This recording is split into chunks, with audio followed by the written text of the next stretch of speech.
Good morning, everyone. Let's come to order. This is the regular open meeting of the United Laguna Woods Mutual Board of Directors, California Nonprofit Mutual Benefit Corporation. This is Tuesday, December 12th. The year is flying by, 9:30 in the morning, and we're in the boardroom. The purpose of this meeting is to conduct the regular United Mutual Board meeting in accordance with Civil Code 4930 and was hereby noticed in accordance with Civil Code 4920. Director Carlson, will you lead us in the Pledge of Allegiance? I pledge allegiance to the flag of the United States of America and to the republic for which it stands, one nation, under God, indivisible, with liberty and justice for all. Thank you.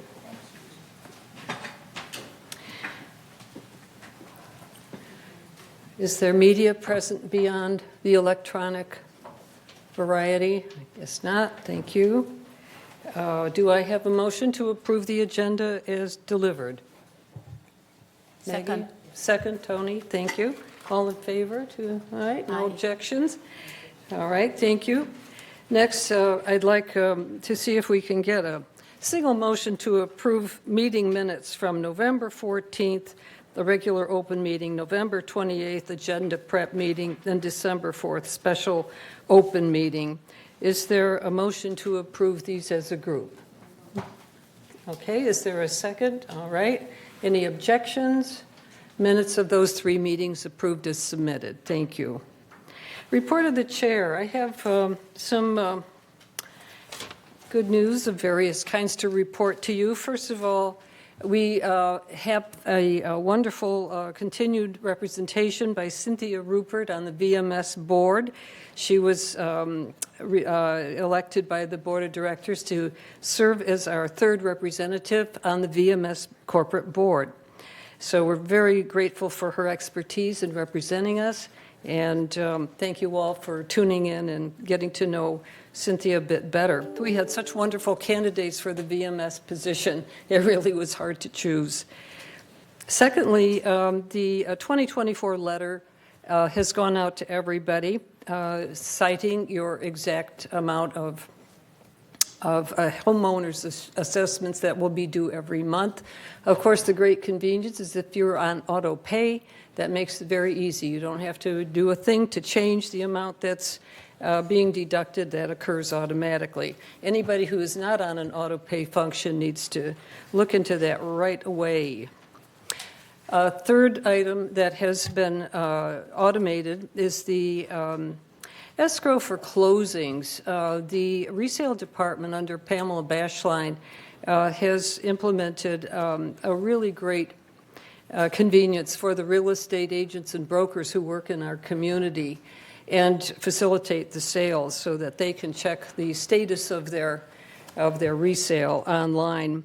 And the good news for us individually is that over the last 3 years, the average resale of a unit here has gone from $249,000 and change in 2020 up to $361,000 as of the end of October of this year. That's a $110,000 increase in our values over the course of 3 years, and that is very good news indeed. So you can feel just a little bit richer as at this moment and secure in your investment here.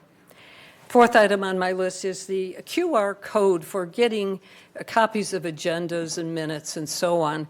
We're hoping to implement this faster, but it's been put off now until March 1st. So there is a QR code posted that you can snap with your mobile phone camera and then receive the information that you want for the meetings by means of QR code. This is a tremendous saving in paper, in labor, and it's a good green move. So it's just been delayed a little bit, but it's an important one for us to all use.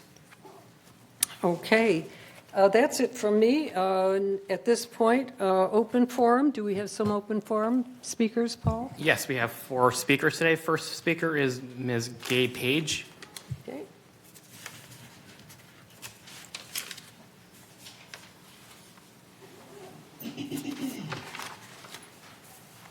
Morning. Good morning.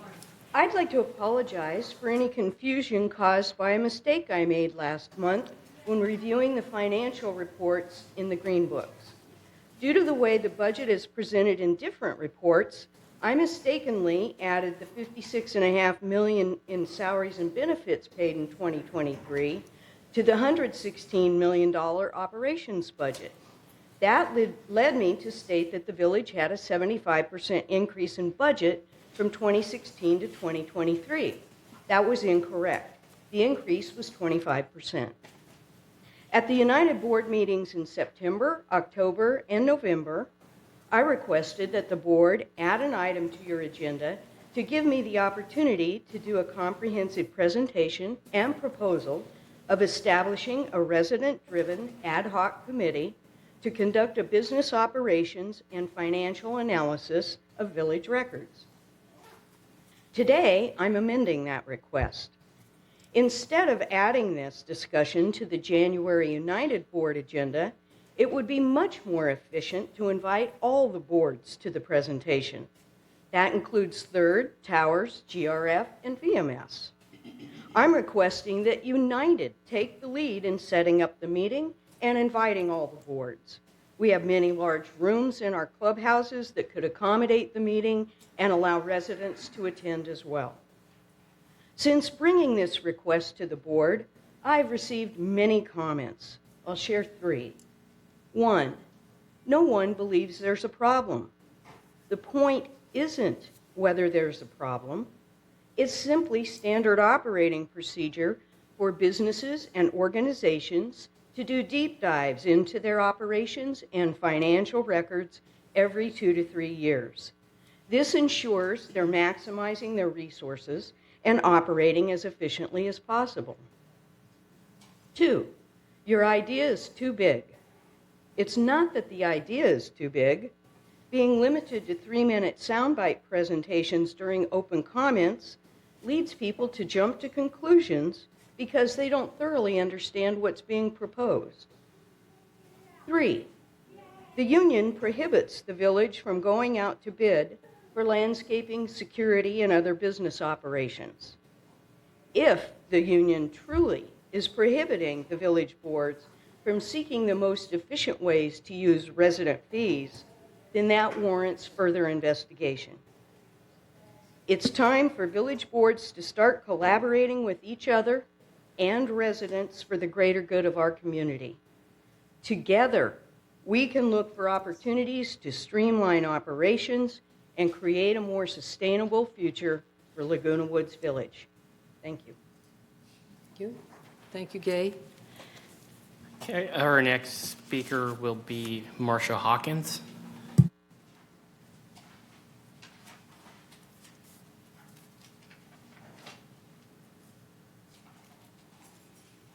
Good morning. I'm Marcia Hawkins. I live at 914 Avenida Majorca, Unit A, and I'm not sure if this is the proper forum to bring up these concerns. Marcia, could you speak into the microphone? Okay. Is that better? Maybe pull it towards yourself a little more. Thank you. Okay, is that better? Yes, I think Okay, so. thank you. I'm not sure if this is a proper forum, but I have a couple concerns. One is our laundry room, and I'm sure you're aware that we're having issues with the washing machines are old and they're breaking. And ours has 4 machines. 2 are broken. 1 works sometimes you have to run the load through another machine because it didn't work. And we reported this the 1st of November. And we've called back a few times, and neighbors have called back a few times, and we are just being told they're behind. And we're at least fortunate that we have 1 working machine, that some laundry rooms don't have any. So I really think that this needs to be looked at. There should be something that we can do. These are essential facilities that we need. My second one is on October the 24th. Our unit had a backup of our sewer, and which impacted our house and our neighbors. Okay, here's Maggie's look at me. What? We had a backup of our sewer. Sewer backup, yeah. Yeah. And it impacted our kitchen sink and our neighbor's kitchen sink. So they did come out that night, and it was about 8 o'clock or so, and, I run the snake down there, break up the backup. While they were doing that, I didn't know it because it was at night, the sewage backed up and spilled onto my planter underneath my kitchen window. So I had raw sewage underneath the kitchen window. Okay, the next day, the bathroom sink backed up. And they came out during the day and they cleaned that out too. But I kept smelling something really bad by my kitchen window. So Friday I went out there to see what was going on, and I see the raw sewage on the dirt underneath my kitchen window. So I called that in, and I was told that the landscaping and plumbing supervisors were on lunch, and they would call me back when they got back from lunch. That didn't happen.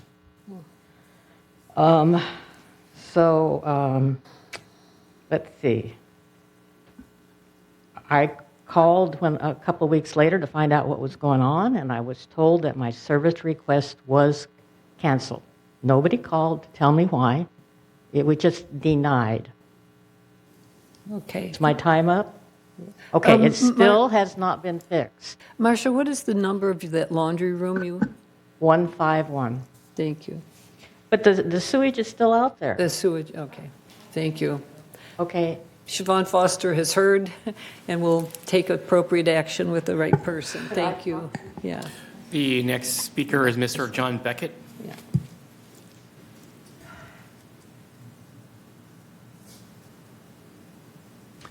Good morning. Good morning, John. United's attorney is scheduled to give a presentation tomorrow afternoon at 1:30. The subject of the presentation is the GRF trust agreement. Back in 2012, the trust agreement was examined by some lawyers from the Paul Hastings firm. This is a copy of their report. A memorandum, it's called.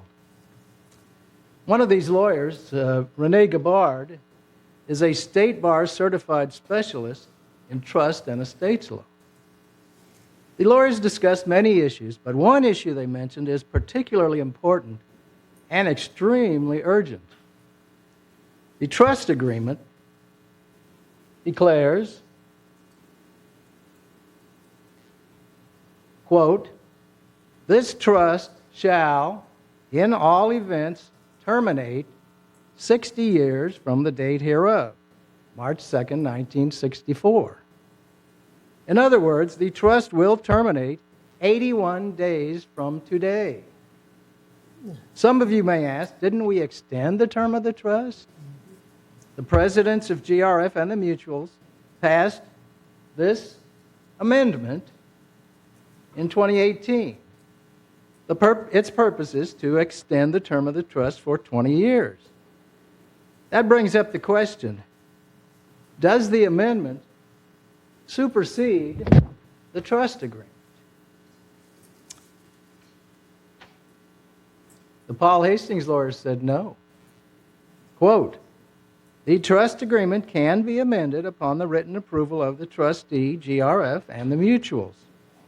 Yet it appears that the trustee, GRF, cannot overcome its express duties, such as the duty to be bound by the terms of the GRF trust. Those terms are, this trust shall, in all events, terminate March 2nd, 2024. As I recall, it takes a court order to amend the terms of a trust. If you attend tomorrow's meeting, will one of you please ask the attorney, do we have a court order giving us permission to amend the trust? Thank you. Thank you, John. Okay, our next speaker is Ms. Maxine McIntosh.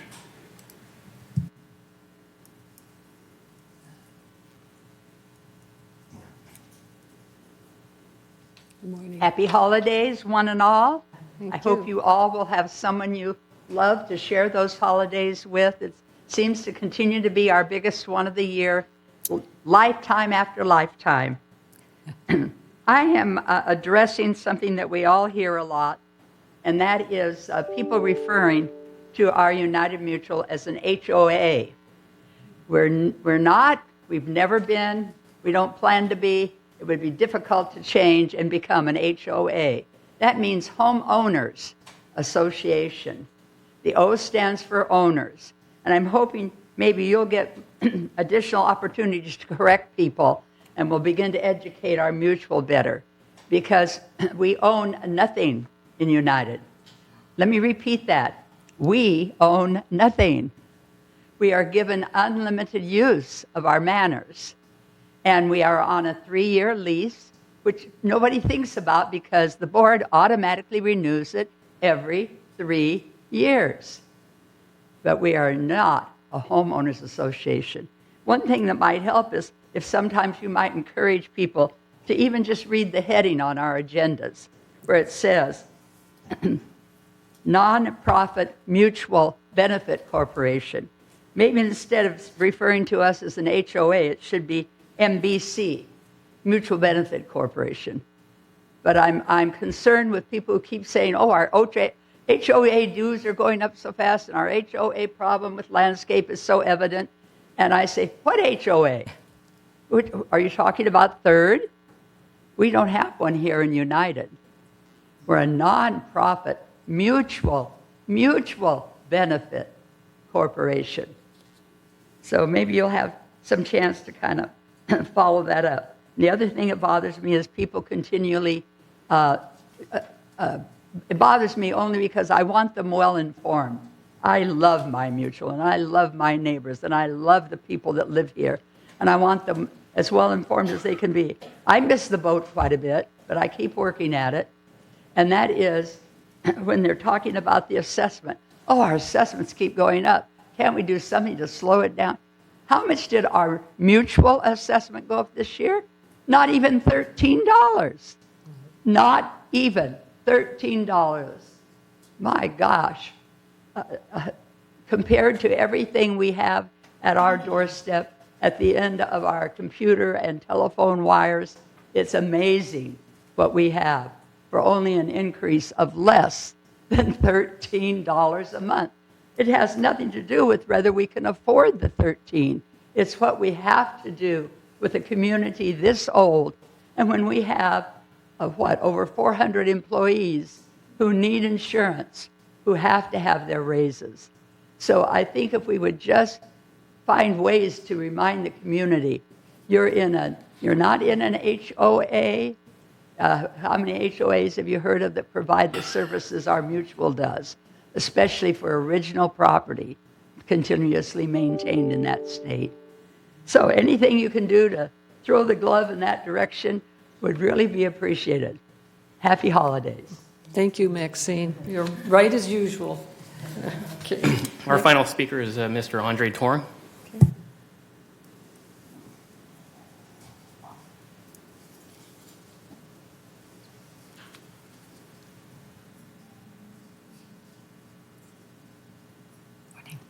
Good morning, Morning. United Board members.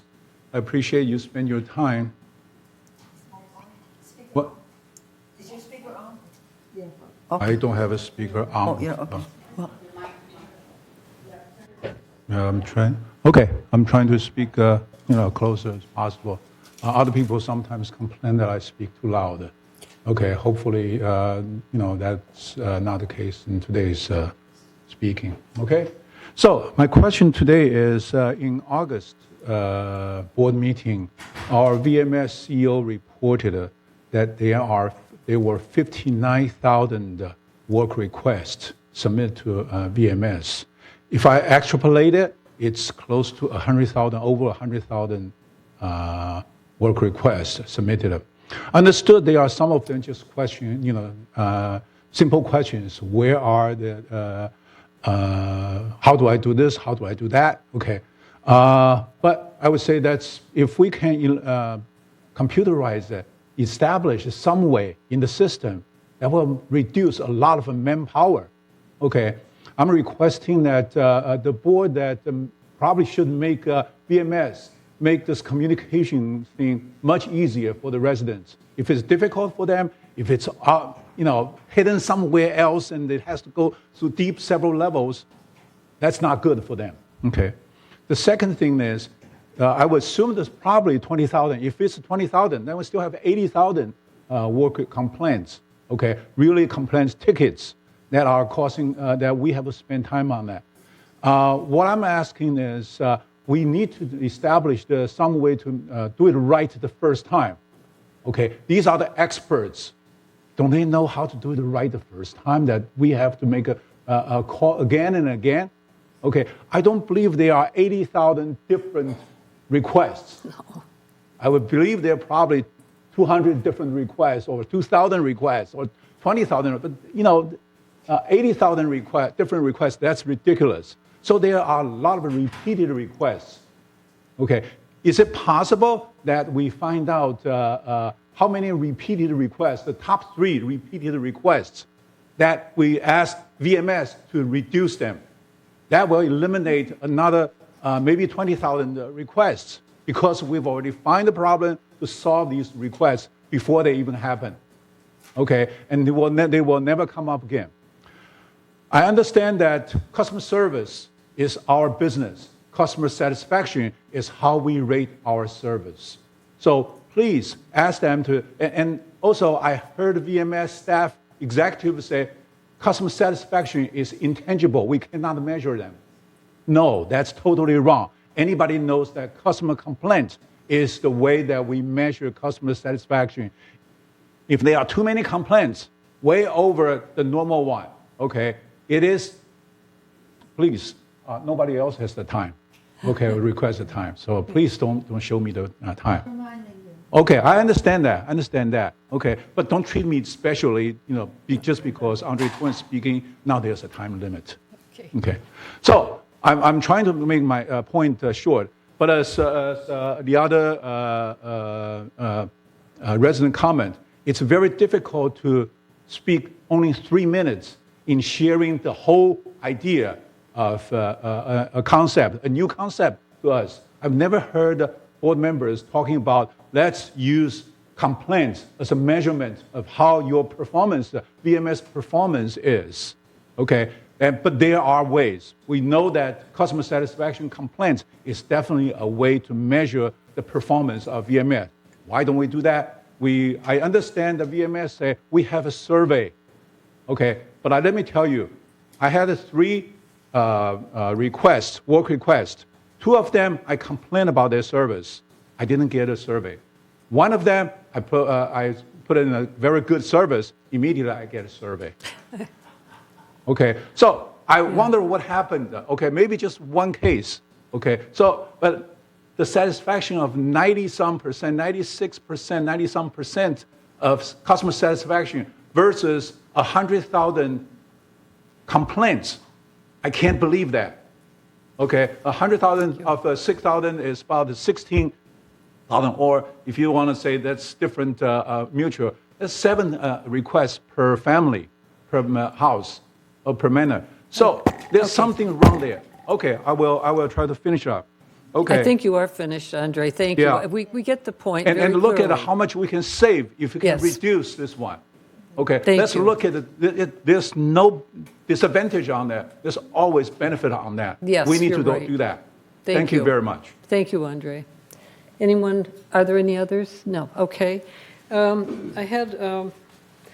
have response to open forum speakers. To Gay, I want to say thank you for your very gracious comments regarding the numbers that were previously submitted.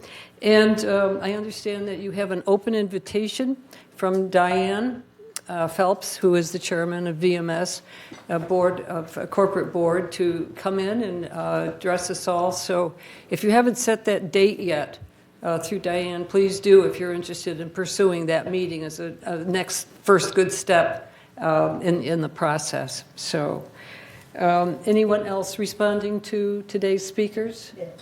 Go ahead, Maggie. Thank you. According to our bylaws, we have to have an audit every year, and we do. Our last budget was in March. So if you look in the March minutes, you will find an audit for us. It's KPMG. Every 3 years, we send it out for a larger audit, and that is a different kind. These are both independent audits, not self-audits. That means they're done by recognized companies. If KPMG does a bad audit on us and we fall apart, that reflects badly on them. So they are doing the best they can. Every company we hire is trying to do the best they can. As to the tickets, again, Andre, a call is not necessarily a complaint. I had another complaint this week, of course, because I have roots in my toilet. And so I complain regularly. I complain and they come out and they roto-root it, and it's good for a week or two or maybe even a month. But then the next month, the roots grow, and so I call again. I am not complaining. I am complaining about the roots, which they are doing the best they can. When it gets windy, people call to have the leaves raked off the sidewalk because they don't want to trip. It's not that we have done a bad job sweeping up the leaves on other weeks or months. It's that the wind has come and the leaves have fallen again. And so these things recur. All right, point of order here. Point of order. Thank You don't you. know that. Allison. Okay, that's, And let's see if I have one more on the other page.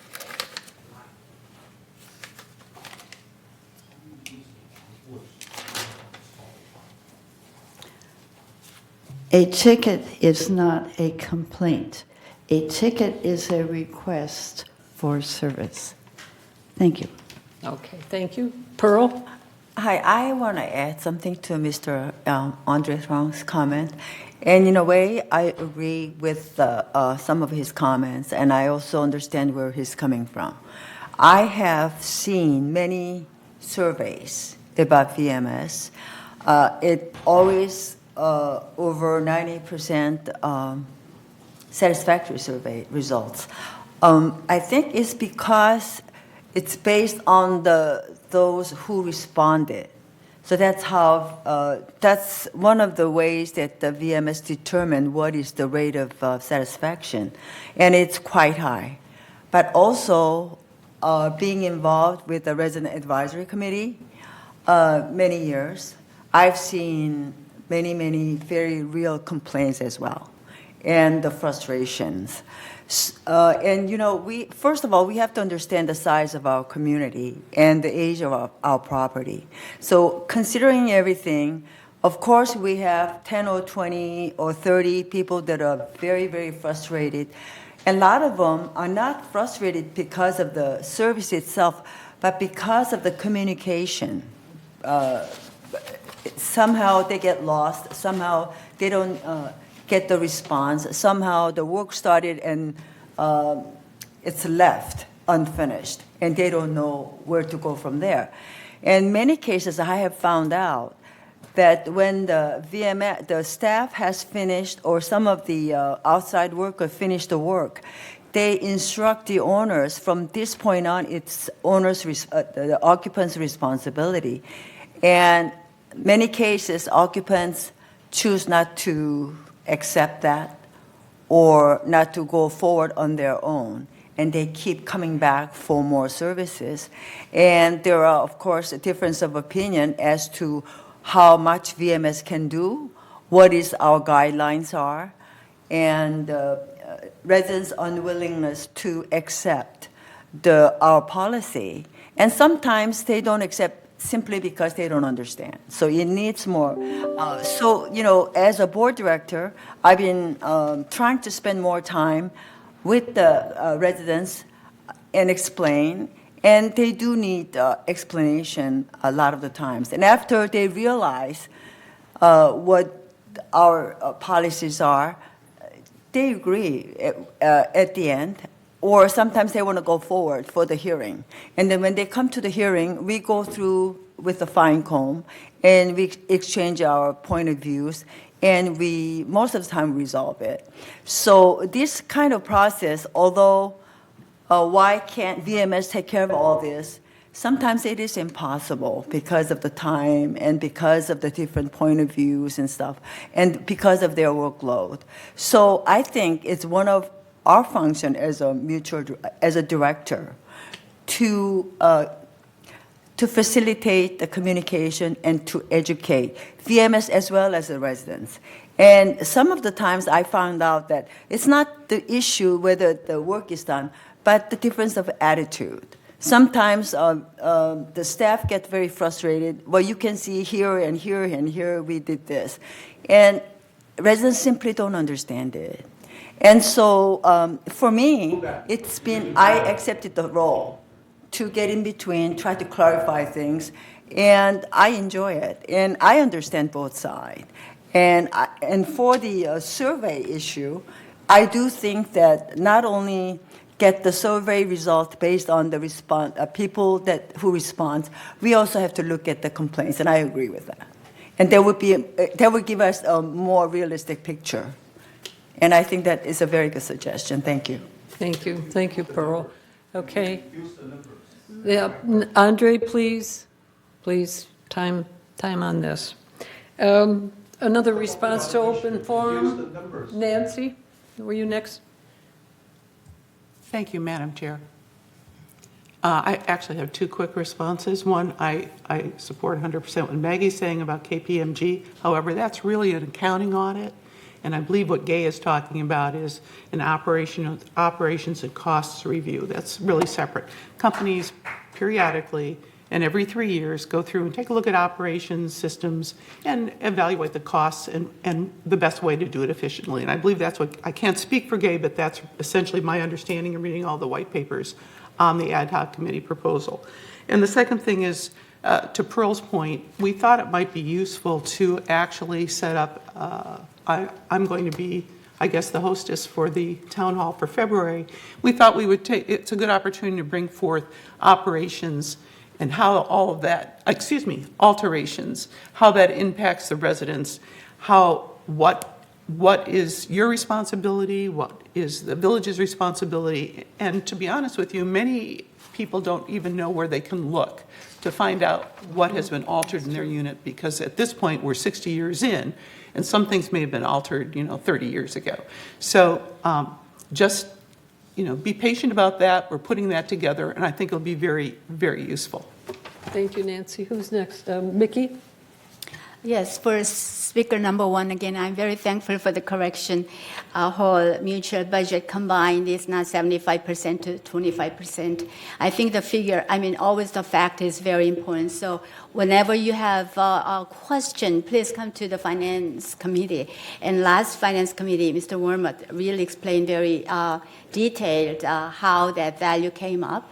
And during the board meeting, we have really deal with all the issues, but finance committee, we deal with the very specific issues there. So I like to request all the members come to the finance committee meeting whenever you have a question, and our competent staff people and our committee will try to respond. Thank you very much. Ellen?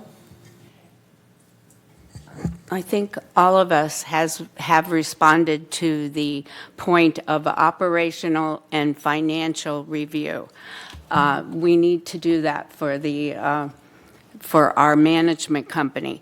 I'm going to read something from an association, a corporation, and it says, association boards should regularly monitor and periodically independently evaluate its association management partner and costs.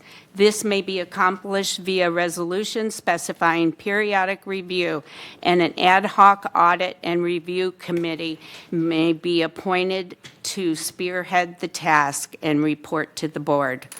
So I believe that we should be really addressing some of the items that Gay and that are brought up. Thank you. Thank you. Response to past open forums. Nancy, were you have the list? Yes, I believe there was supposed to be a statement prepared for me that staff had put together, and I don't have it. Thank you.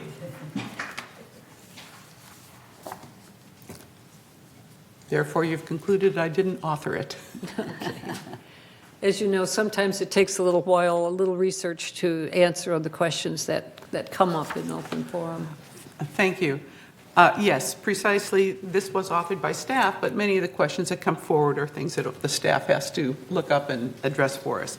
So the first one I will answer is Chris Collins of 330Q. He needed a foundation update, and their outcome was actually there's nothing applicable on that. That's handled. Gay, she talked about the research of the other facilities, so on and so forth. I think we've addressed this just presently, so I won't elaborate. Vera Holder, 787A, is an Adam. She is supporting the request for a forensic audit review, et cetera, et cetera. We accepted and received her statement. Maxine McIntosh thanked Chris Collins for the Laguna Woods Foundation update. We received your statement, and that's our compliment to you, as always, for appearing. Mary Stone introduced herself as a former member of the transition team during the time we changed HOA management to self-manage. She informed us that the board members then did a 6-month study to do this switch. Why VMS? We saved a lot of money just in management fees alone. The CEO is selected by the board. The department heads are highly competent and professional. She further stated her opinion that VMS is created by us, for us, and serves us only. That's not her opinion, that's a fact. So we acknowledge her statement, although there is no substantiation, and she didn't provide any quantitative analysis on how much money we saved, and that's kind of what the purpose of the audit and review ad hoc would like to know. Conclusion. Thank you. VMS Board Member Dan Kenny.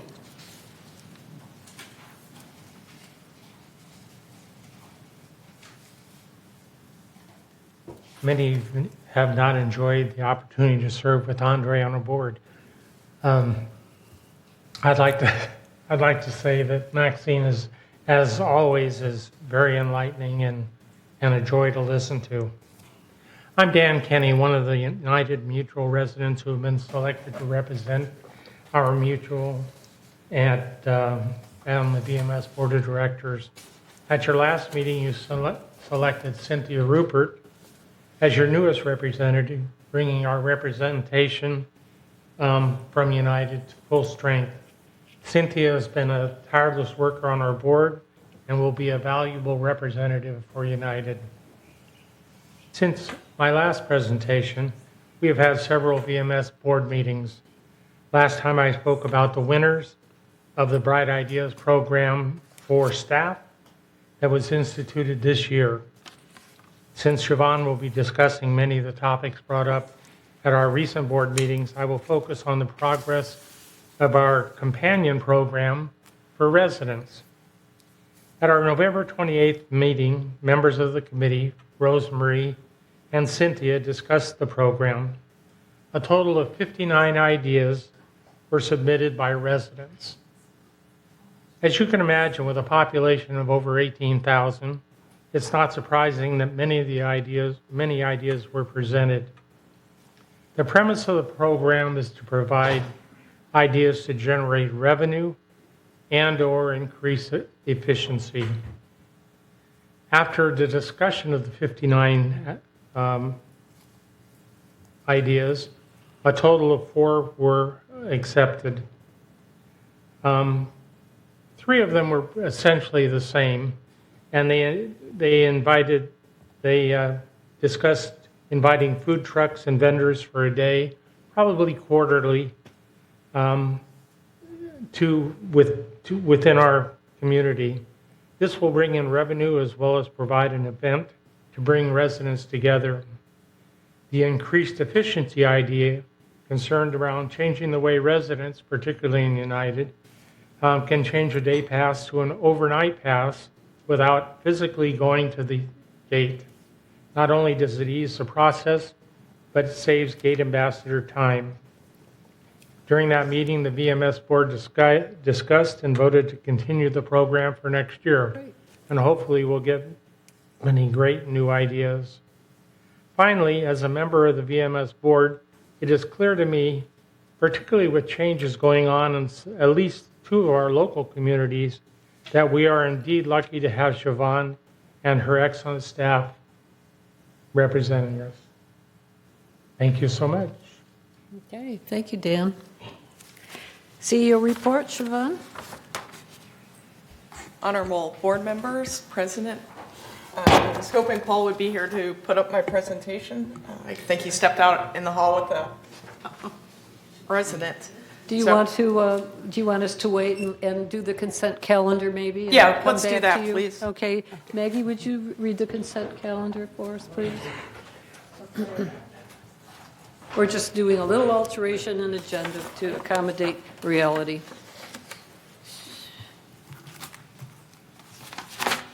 Consent calendar, All right. top of the page, 11. Right, here we go. All matters listed under the consent calendar are recommended for action by committees and will be enacted by the board by one motion. In the event that an item is removed from the consent calendar by members of the board, such items shall be the subject of further discussion and action by the board. Okay, here we go.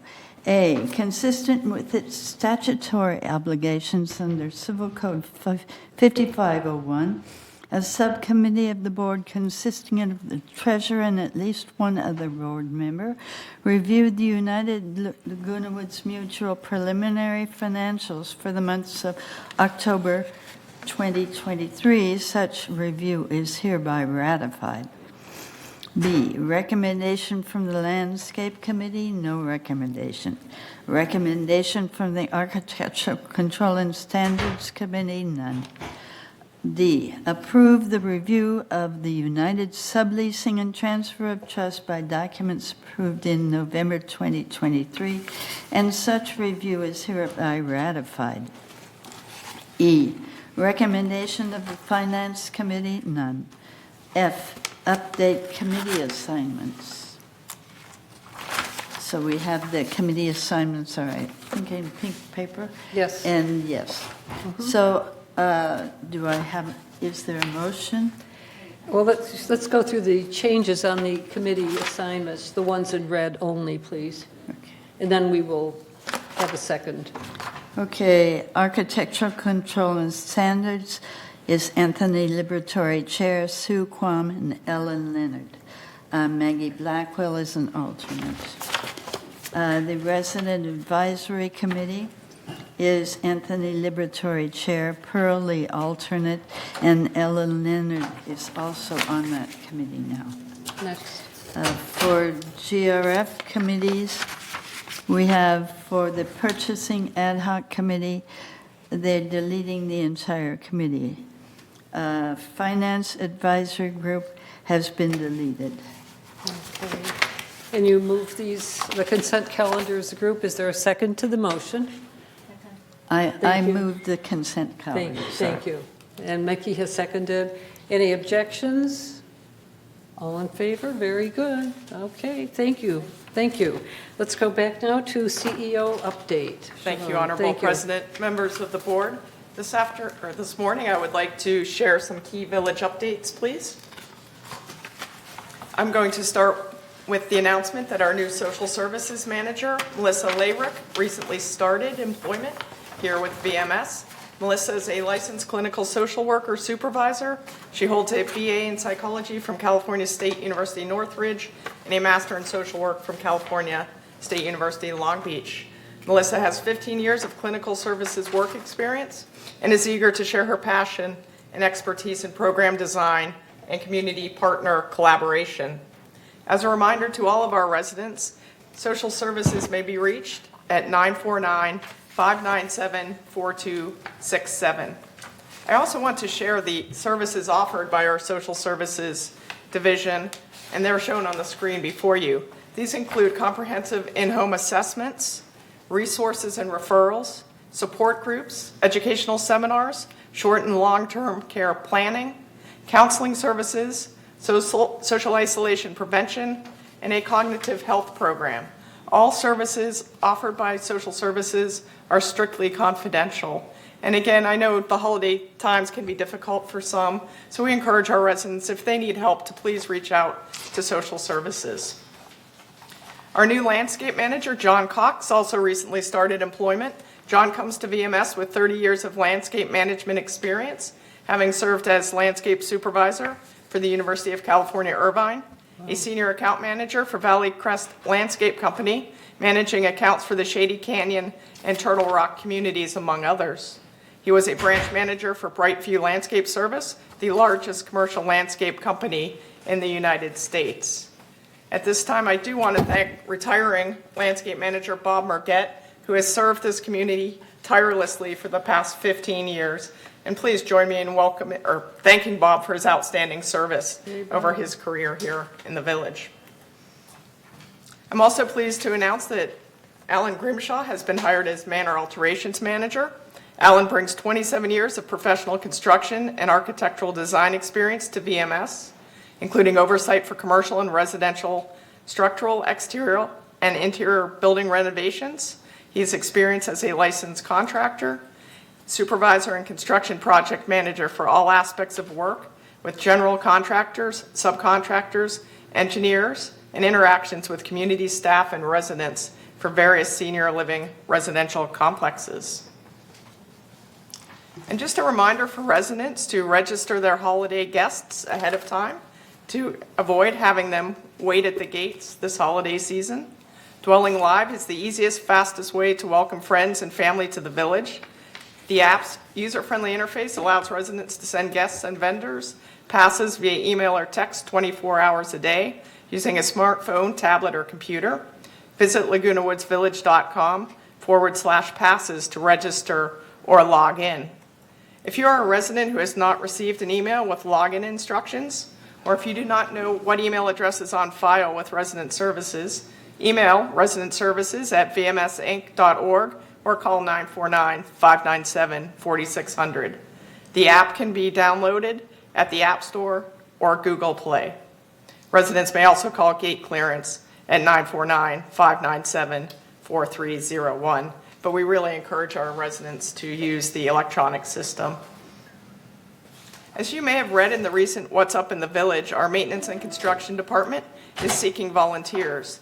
The Damage Restoration Division seeks a part-time resident volunteer to liaison to assist damage restoration staff and residents with coordinating appointments, monitoring work progress, facilitating the exchange of project information, and responding to resident inquiries.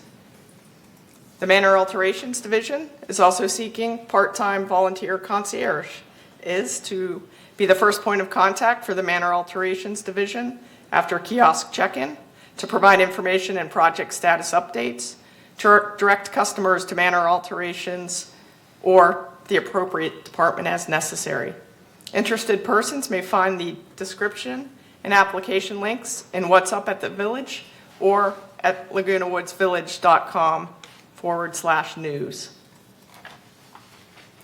Now that the annual budget mailing has gone out, we want to remind United residents that the 2024 business plan, otherwise known as the Green Book, is available on the village website at lagunawoodsvillage.com/documents/United Financial Services, and select the 2024 Green Book or business plan.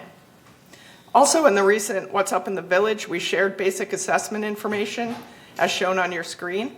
Specifically from 2014 to 2024, United assessments increased by $106.68, or 32.4%.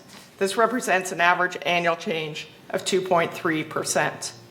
Combined with the GRF portion of the monthly assessment, the total basic assessment increased by $111.02, or 20.1% since 2014. This represents an annual change of 1.7%. For context, from 2013 to 2023, the Consumer Price Index, or CPI, increased by 35.3%. This represents an annual change of 3.1%. Given this weekend's power outage in the Gate 14 area, we wanted to remind residents to sign up for Southern California Edison outage alerts. Planned and unplanned power outages can happen at any time.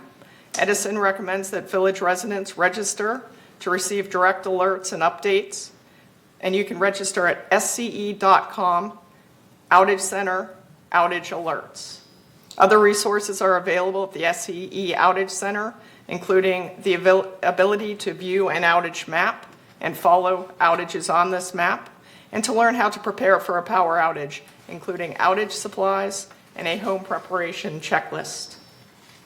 Edison also offers a medical baseline allowance program for those using life-sustaining medical equipment or relying on the electricity to manage a medical condition. The program provides an additional 16.5 kilowatt hours of electricity per day at the lowest baseline rate to help offset the cost of operating the equipment, and automatically contacts participants in the event of a stage 3 emergency rotating outage. Register at SCE Residential Assistance Medical Baseline.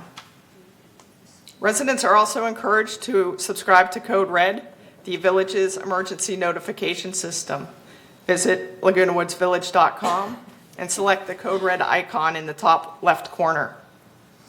You scroll to the bottom and open the drop-down menus and click Code Red to complete all fields to submit your registration for the Code Red system.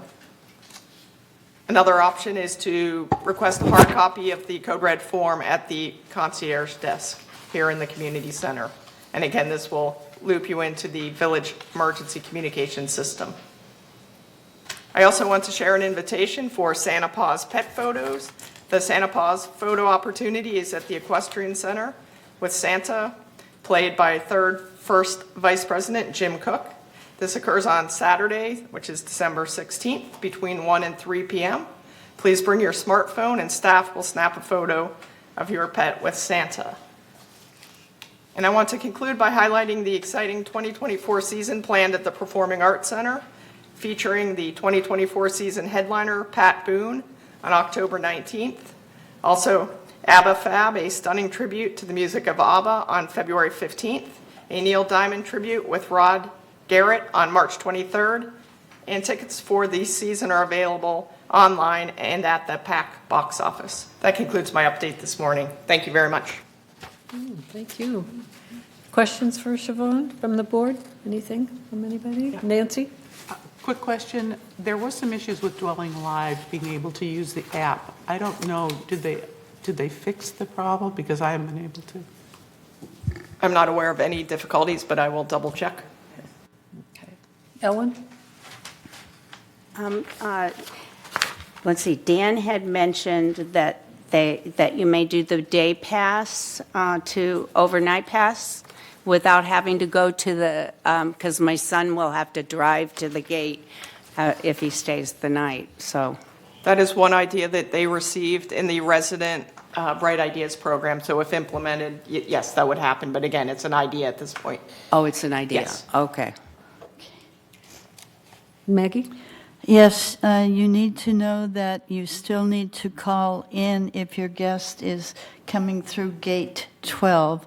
Call in on the same day. I called in the day before, and my guest was held at the gate on the day of. And so I went and said, wait, I called in yesterday, and they looked back and said, yes, and later. So call in the day of their visit. Thank you. Anyone else? Siobhan, I had a quick question. The two volunteer positions that you highlighted, maintenance and construction, volunteer maintenance on manor alterations and damage restoration, these are volunteer positions.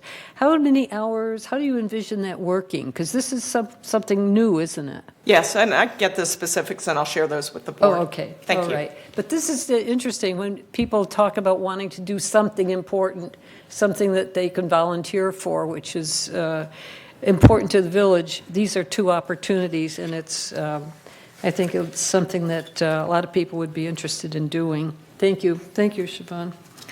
Under unfinished business, item 12, we want to entertain a motion to adopt the United 2024 Collections and Lien Enforcement Policy. This has been under 28-day review, and today it is center stage. Maggie, do you want to read it, please? The resolution? Resolution 0123XX, 2024 Collection and Lien Enforcement Policy. Whereas in accordance with California Civil Code, United Laguna Woods Mutual maintains a collection and lien enforcement policy that outlines the procedures, policies, and practices employed by the mutual in enforcing lien rights or other legal remedies for default in payment of assessments. And whereas legal counsel has reviewed the existing collection and lien enforcement policy and determined that the policy complies with civil code requirements and reflects current practices for collection of mutual delinquencies. Now, therefore, be it resolved December 12, 2023, that the Board of Directors hereby adopts the 2024 United Laguna Woods Mutual Collection and Lien Enforcement Policy as attached to the official minutes of this meeting. And resolve further, the policy statement is provided pursuant to the requirements of California Civil Code Section 5310A7 and will be distributed to members in November 2023 as part of the annual policy statement. Further, that Resolution 01-2272 adopted November 8, 2023 is hereby superseded and canceled on the effective date of January 1, 2024. Resolved further that the officers and agents of this corporation are hereby authorized on behalf of the corporation to carry out this resolution. I move this resolution. Is there a second? Tony? Tony seconds. Discussion? Okay, and all in favor? Okay, I guess we could vote on screen, all right. All right. Approved. Thank you. Thank you very much. Okay, under new business, town halls. We have coming up January. Sue, you'll be talking in January on the earthquake insurance and other insurance? Oh, yes. The topic will be property insurance, what was finalized, and we have a presentation today on what's going on with our earthquake insurance. And unless that's voted differently this afternoon, that is what we will be presenting. February 9th, Nancy, that's you? Property insurance seminar or town hall you're proposing for January is limited to the village's property insurance issues, right? Not the HO6 insurance. No, not HO6. Great. We've done Okay. that one over and over. Yes. Therefore, in February, it will, we're going to be addressing alterations, the impact of alterations on the owners, and I will be including HO6 insurance as part of that salient conversation. Thank you. And March 8th, Maggie, you have a program on disaster preparation? March 8th for the town hall? Okay, Seems like an yes. eternity away. Yes, right. You'll Yes, figure it out by is. then. Yes. Okay. Yes. Thank you. Thank you. We will do. Okay. Next, under new business, we will entertain a motion to approve the revision to architectural standard number 6 regarding air conditioning units, heat pumps, and so on. This is the initial notification, which will then go to 28 days. And Maggie, would you read that? This is 13B. Yes, 13B. Okay. Resolution 0123X, Standard 6 Air Conditioning Units, Heat Pumps. Whereas the Architectural Control and Standards Committee recognizes the need to amend standards and create new standards as necessary, and whereas the Architectural Control and Standards Committee recognizes the need to revise Standard 6 Air Conditioning Units, Heat Pumps.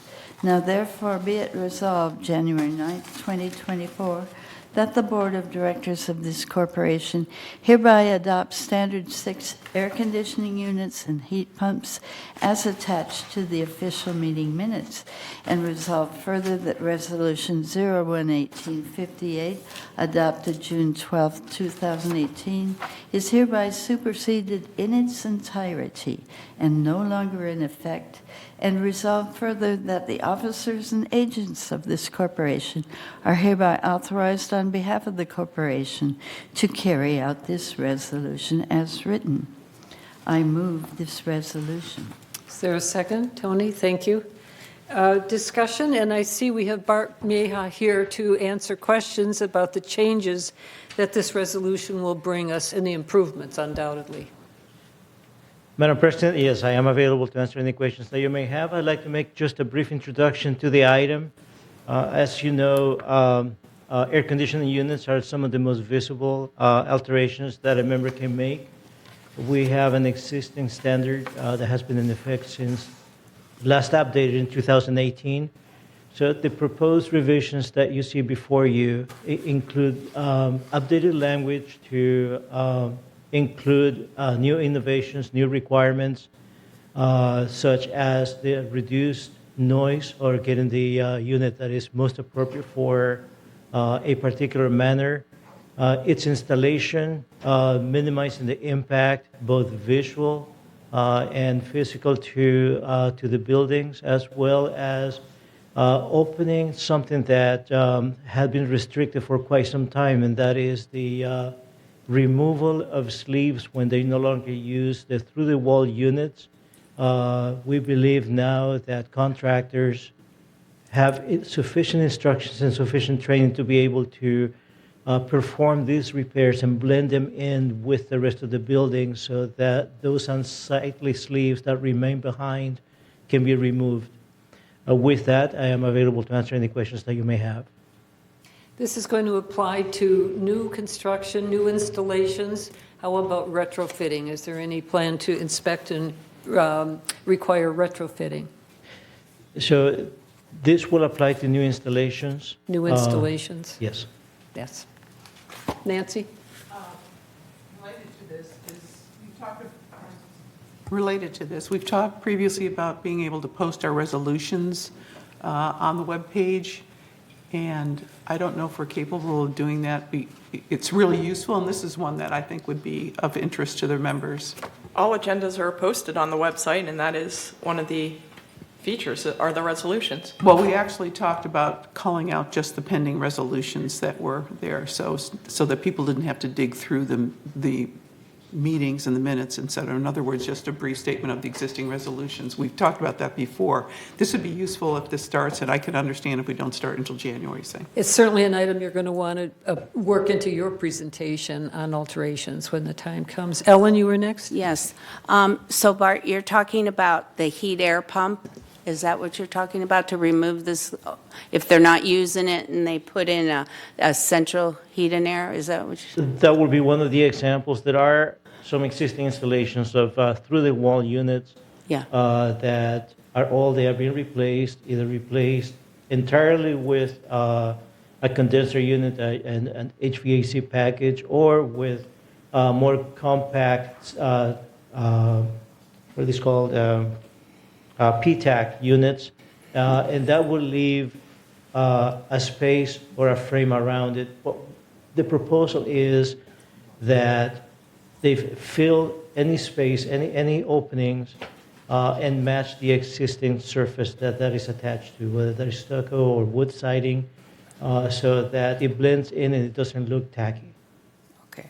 So that means that the heat air pump needs to come out if they're putting in duct air conditioning, right? Yes. Okay, thank you.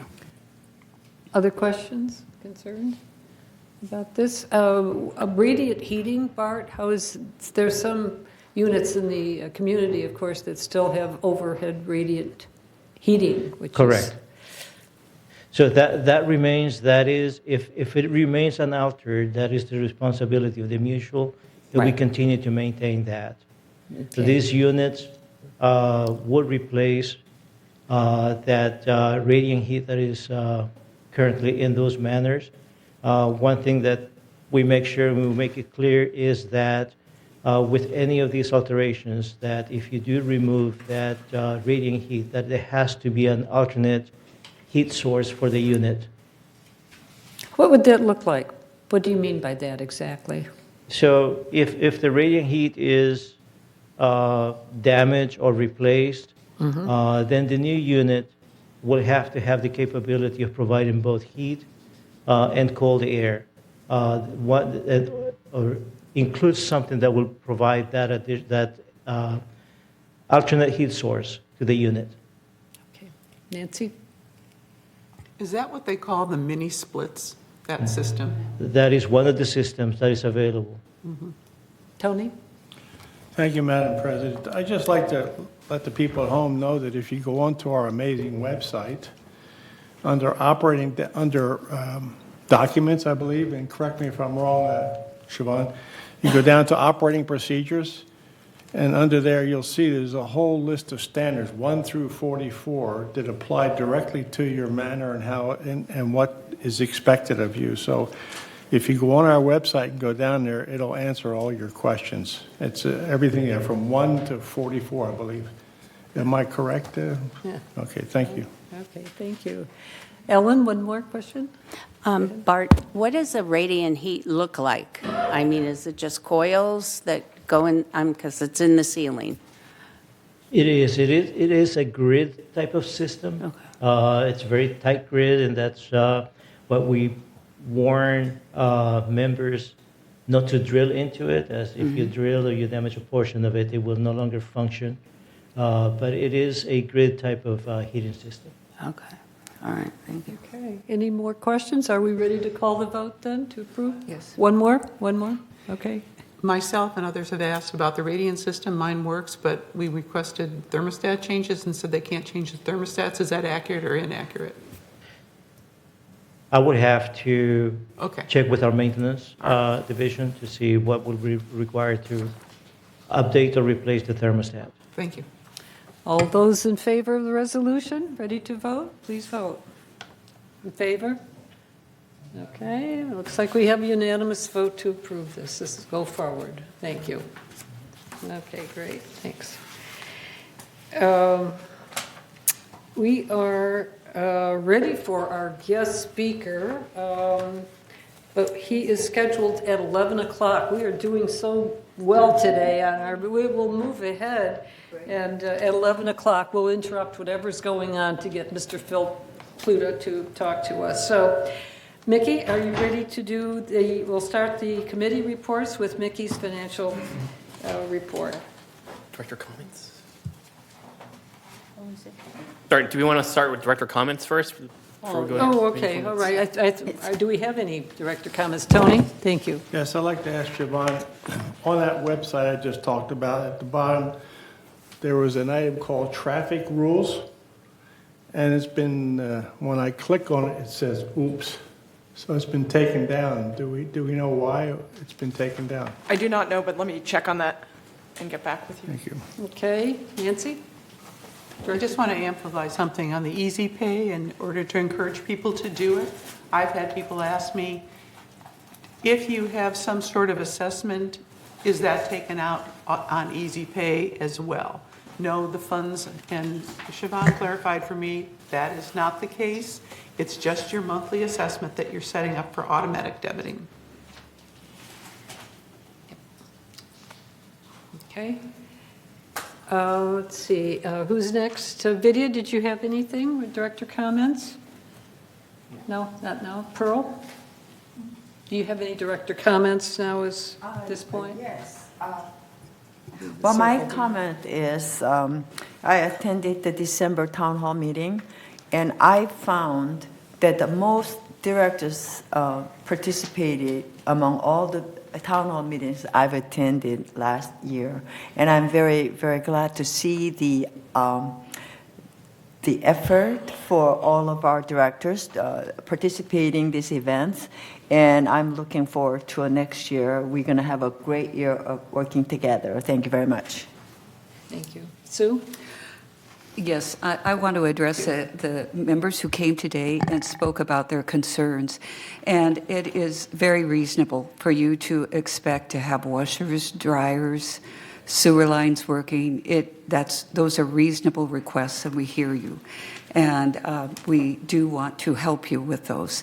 What I would recommend is that you do continue to contact resident services and then escalate. If you're not getting what you need there, please come to like the maintenance committee or you don't have to attend in person. You can attend a Zoom call. You could come to our landscape meeting, and those become expedited. We look at those immediately for you and try to assist you. So we want to use our system, and we want it to function well. But in the few instances where that doesn't appear to be happening for you, please let us know so that we can address it and make your lives reasonable and functional. So I'd like to address that. Then, unfortunately, I feel bad about doing this, but I think I have to correct some of the statements that have occurred in the past that address the supposedly poor functioning and the high cost of our living here. And I appreciate the member who came in today and apologized for the confusion in her statements. But these statements have been going on for months at our meetings, and it was very, upsetting to us. It takes staff time to correct these things. And some of the theme has been the extraordinary annual increases in, Maxine, you like this, HOA fees in the past few years are untenable as a continued business practice. And we went over this morning how minimal those costs are and how hard we work to try to curtail those costs. It was also noted that we were so exorbitant in comparison to other cities. It was said that the increase in Laguna Beach was 10%, ours was 75%. It was wrong. It was 65% off. The same thing with the city of Coronado. It said that that ours was 92%, theirs was 11%. It was wrong. That's 82% off. So I know people are interested and are trying, but please come to the Finance Committee and please come to the various committees. We will help you to research this information and get the proper information out there. So again, thank you for the apology, but we need to set the record straight. We are trying very, very hard to operate this association as cleanly and leanly as possible. Okay, Maggie, Dorothy, comments? Thank you. We hope to discuss the secondhand smoke policy in governing documents. We have one. It's worded a little funny, so I think we'll straighten that out. But we do have one. It does not ban smoking in the village. We do not ban smoking in the village, but we do have regulations about secondhand smoke and so on. So we'll be dealing with those in the governing documents meeting this month. Thank you. Vicki? Well, thank you, Director Kwam, for supplementing my comment earlier. Right. And I really am appreciative. And again, the town hall meeting, I realize we have a lot of constructive discussion, especially about the financial aspect of our mutuals, corporations, business, so on. And sometimes we do not have enough time to discuss the whole comprehensive question. But directors are collecting what the concerns of the residents, so we bring it to our table and also bring it to our staff person, and then we'll have further discussion and study, and we can respond better. So I felt that was very, very constructive time. So thank you. Georgiana? Not much to say today. I'm still a little under the weather. I just want to make a comment. I hear that the radiant heat is working. And when I bought my place 10 years ago, that's what they told me. And of course, I bought it in August and then moved in late November, only to find out that it wasn't working. But they would come and they would assure me it was working. And so I'm sort of a variance. And apparently, there was a law made at some point where you could not fix your radiant heat. So they didn't bother to tell me that. I had to call a repair guy who told me, well, we can't come and do it because there's been a law made against it. So I just, there may be some other people in that situation. Mine has never really worked. So anyway, but thank you. I think we've covered a lot of territory today, and I appreciate a lot of the feedback we're getting too. Thank you. Ellen, we started beyond you. Yeah, okay. I just wanted to comment from Maggie and Sue's comment that Gay was here not just talking about financial, but she was talking about an operational review, which includes the management and the different departments, and so not just financial. Thank you. Maggie? The word forensic audit was used many, many, many times, and that is now off the table. Thank you. I had something that I wanted to sort of bring up with you all, just as in discussion. I think it comes out of something that Ellen and I were talking about yesterday, and that is the fact that maybe we need some break benches around the community. People do a lot of walking. We have 6 major streets that run throughout United. And a lot of people walk the sidewalks, they walk on the paths and so on. It'd be nice to be able to have a break bench. Not a bus bench, but a break bench. And maybe have them staged like every quarter mile. And have them available for people who are out walking and enjoying our beautiful community, but have them regularly done in a predictable pattern, have them properly spaced, comfortable, and convenient, and perhaps a little project like that of designing some break benches around the town would be worthwhile. So that's my idea of the moment. Sue? If I may, there at the Landscape Committee meeting, how soon you forget, I think it was yesterday. But there were individuals who came forward and asked for a bench in their community. We sympathized with these individuals that these benches would be very much appreciated.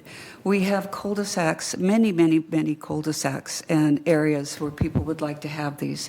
What we requested was that for our staff to be able to look at and create a policy on how this would be developed. One of the things I requested was possibly looking at donations, because this is not in our budget for this year. And this would be a major expense. So, if you would like to work with us on creating a policy, if you'd like to shoot some of your comments to us, that would be great. It's a wonderful idea. How we implement it, whether the neighbors would appreciate having a bench in front of their unit in the cul-de-sac, and if we would pick the correct side of the cul-de-sac to insert something like this. Those are all things that can be contentious within a community. But I do agree, and we are on the Friendship Walk, we are replacing the 12 benches that are currently there. We would like to get a bench at the top of the Aliso Creek, and that's kind of being bounced around from committee to committee right now, and I'm hoping it will pop out and be funded.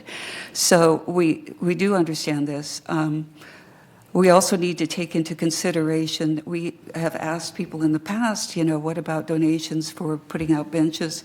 And I've been told that the response was, we don't want to see placards on there that says these people are deceased. It's distressing. Well, is it? I don't know. Those are things that we need to discuss. If somebody's willing to provide $3,500 and it's a nice remembrance, perhaps those are part of the policy discussion. Siobhan, maybe this is something that you want to look at more globally than landscaping, because it's really an M&C and even CAC perhaps, I don't know, but this is a project that's definitely bigger than what we're talking about so far. So, yeah. Be happy to. We've noted it. Thank you. Nancy, comment? Yeah, I want to say it may not be apparent, but I've had a severe leg neurological condition for many years, and so my walk is really dictated by where the benches are. And I get tired of the same walk all the time, just based on that. But the other thing I want to throw out, too, in a brainstorm here is that, can also ask the clubs. The clubs may be interested in donating a bench. And so that's another source of potential revenue to do something like that. And to be honest with you, I don't even think it needs to have a back on the bench, just even a bench. Well, that design stuff, all becomes part of a project. Yeah. And if I may add, we also have the village community fund that may be able to help with that. Yeah, good. So- Okay, thank you. Maggie, question? Heather? Yes. A bench does not necessarily mean a bus stop. No, this would be a And break bench. I think somehow we need to make that clear to people. They think if we put a bench somewhere near them, that the bus will stop there, and it won't. The bus will pick you up anywhere at your laundry room or some kind of transportation, if you call the transportation number. Some kind of transportation will be afforded for you. The easiest way they do it is to come to a laundry room. And by the way, laundry rooms do have benches inside for you to sit in. So that seems a good way. If you need a bench, don't just sit anywhere. Call transportation and be sure someone is going to pick you up if that's what's needed. Thank you. Nikki? Yes, just incidental motion. Since our guest speaker is due 5 minutes, can we take a, Yes, let's take a 5-minute break and then come 5-minute back? break, Yes. Be here back at 1 minute before 11. Right. Thank you.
Let's resume with a couple of items before Steve and Phil Pluta, our guests, come in. I wonder how you all would feel if about suggesting that these sneeze screens be removed, especially around the speakers dais. You know, they really I think they interfere with the acoustics in the room. I know a lot of people use this room, so it's not up to us, you know, completely. Catherine, what would you think the procedure might be to? Yeah, we have received a request. Siobhan always speak to the other boards to determine, and right at this stage is, I think, part don't want it and part do. So maybe we'll hold off until after winter's over and see how the season is. I would say that one is a problem. I think And that for one, I this- believe, should be coming down. Yeah, because it's hard to hear, and the mic isn't Okay. that great in their positioning. So Okay. I think that would be, if we could I take believe that it one is. down. I can live with these, that one's a problem. Okay, thank you all. And I see Mr. Pluta's here. Steve, would you like to introduce our money manager, Phil Pluta? There we go. Thank you very much. Yes, so Phil Pluta from JP Morgan will be discussing today your investments and addressing any questions that the board may have about the changes in the economy and various investments. Thank you. Thank you. Hi, everyone. Good Hi, to see you. everybody. Happy holidays to everyone. I did bring a copy of a statement if anyone wants to see it, where we've got an increase of about $70,000. So we've transitioned everything to what your investment policy is, which is basically like kind of a 5-year ladder, 20% of the money in kind of the 5-year range, 20% 4-year range. And as the T-bills are coming due, we're locking in. I can't hear. What we've done so far is CDs that are paying in the 5 to 5.5% range. Excuse me, Phil, can you, Yes. can you cozy up on the microphone somehow, because we're having a little trouble. Get a little Yeah, sorry. closer? Yeah. Okay. If it's more comfortable, perhaps pull up a chair. Just Yeah, sit at the, right. at the dais so that we can hear you better. It's an open chair, right here. Right, right.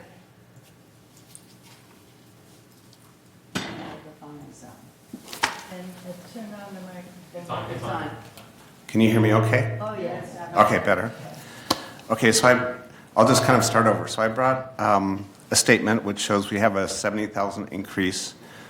That's about a 5.8% return, but I think our target is what I try to do is advise you to get the maximum rate of return within your investment policy. So what we've done is we've taken some of the T-bills as they've matured, we've pushed them out towards the 5-year range. And now that we've almost got the 5-year fully allocated, we've been doing the 4-year. What you're seeing in the economy is the inflation rate is slowing down. So now the expectation is the Fed will cut the rates in May. We're expecting a year from now the interest rates will be 1 to 1.25% lower. So in that kind of environment, we want to push the maturities out, lock in the higher yields that are all kind of 5 to 5.5%. At some point, the Fed will be done cutting rates, and before they start raising rates, then we'll want to have shorter maturities. But I guess I'm very pleased with what we're doing so far. If you can, I'll pass this, but it kind of looks like a straight line that's actually just slowly going up. Today the CPI came out. The core inflation is running about 3.6%. So I think the Fed is definitely done raising rates.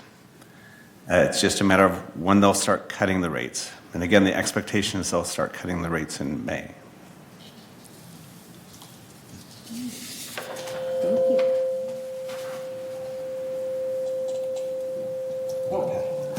Any questions? Yeah. Where do you see rates stabilizing? if the interest rates start to come down, where do you see the set point for the new, whatever the new normal? That's a might good, be? that's a good question. I mean, typically the Fed goes too high and too low. Right. So the expectations are going to cut about 5 times. But also, just some kind of observations. Let's say being part of some different organizations, and they say, oh, our fundraising is much lower than it has been in the past. So I think what happens is, kind of as the economy slows, everyone starts kind of holding back their money, which causes the Fed to go further. So if I had to make a guess, they would probably cut the rates around 8 times, and the rates would fall closer to that 3% range, would be my expectation. Yes? Thank you, sir. I'm kind of ignorant of this stuff, so I'm going to ask a question. We're heavy into treasuries now, is that correct? Treasuries and CDs. What happens now? Will the treasury now begin to go down if the inflation and everything is going down? It's kind of the opposite. The price of the treasury, or the price of any fixed income instrument, is going to be dependent on the interest rates. So if we lock in a 5% rate and rates go to 4, they'll show the value of our investment being higher, because people would be willing to pay us more to get our 5% rate. And I think what happened when you had the problem before I came on board was the interest rates, you had a lower rate and the interest rates were going higher, so the value of what you held was going down. But I would expect that your portfolio will appreciate in value, but ultimately we just want to get the highest return over time. So we're not going to be selling because it's high. We're going to be just laddering in anticipation of where the interest rates are going. And thank you. Yeah. Mr. Pluta, thank you for coming. Just ballpark, what are the T-bill rates percentage, and what are the CDs earning right now percentage? Of what we're currently holding, I think everything is north of 5%. Mm-hmm. Right now, the highest return on the T-bills is shorter term. Let's say you can get about 5.3%. And if you go out to 5 years, you get about 4.92%. It could still be better to get the longer maturity than to get the higher yield, because if rates are 1% lower next year, then you'd rather have the 4.9 locked in. But also the CDs are paying more because there's banks looking for money.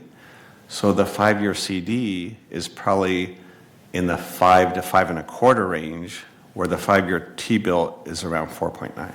Thank you. That answers my question. Yes? What should be our long-term goal? I mean, we are working on 5 years right now, but in going beyond, what do you think the perspective? Well, I would say the long-term goal, generally when there's inflation, it's a little harder to stop than they expect. So the Fed's mandate is maximum employment with inflation around 2%. I think for now we'll be able to keep the interest rates in the 4 to 5% area. Over time, as the world gets bigger and the economies get bigger, it becomes harder to grow. So I could see gradually over time the interest rates, again, dropping back into the 3s or 2s. So I think what we need to do is be very vigilant in keeping the rates locked in as high as we can until that next cycle. And I do reach out monthly to Steve, Allison, and Mickey. So I'll continue to do that to have the money positioned at the highest rate I can. Phil, are you seeing much, I guess, disintermediation at all happening into stocks from bonds or from time instruments? I mean, the markets are screaming high every day. Yeah, historically, Stocks make about 10%, bonds make about 5%. Right.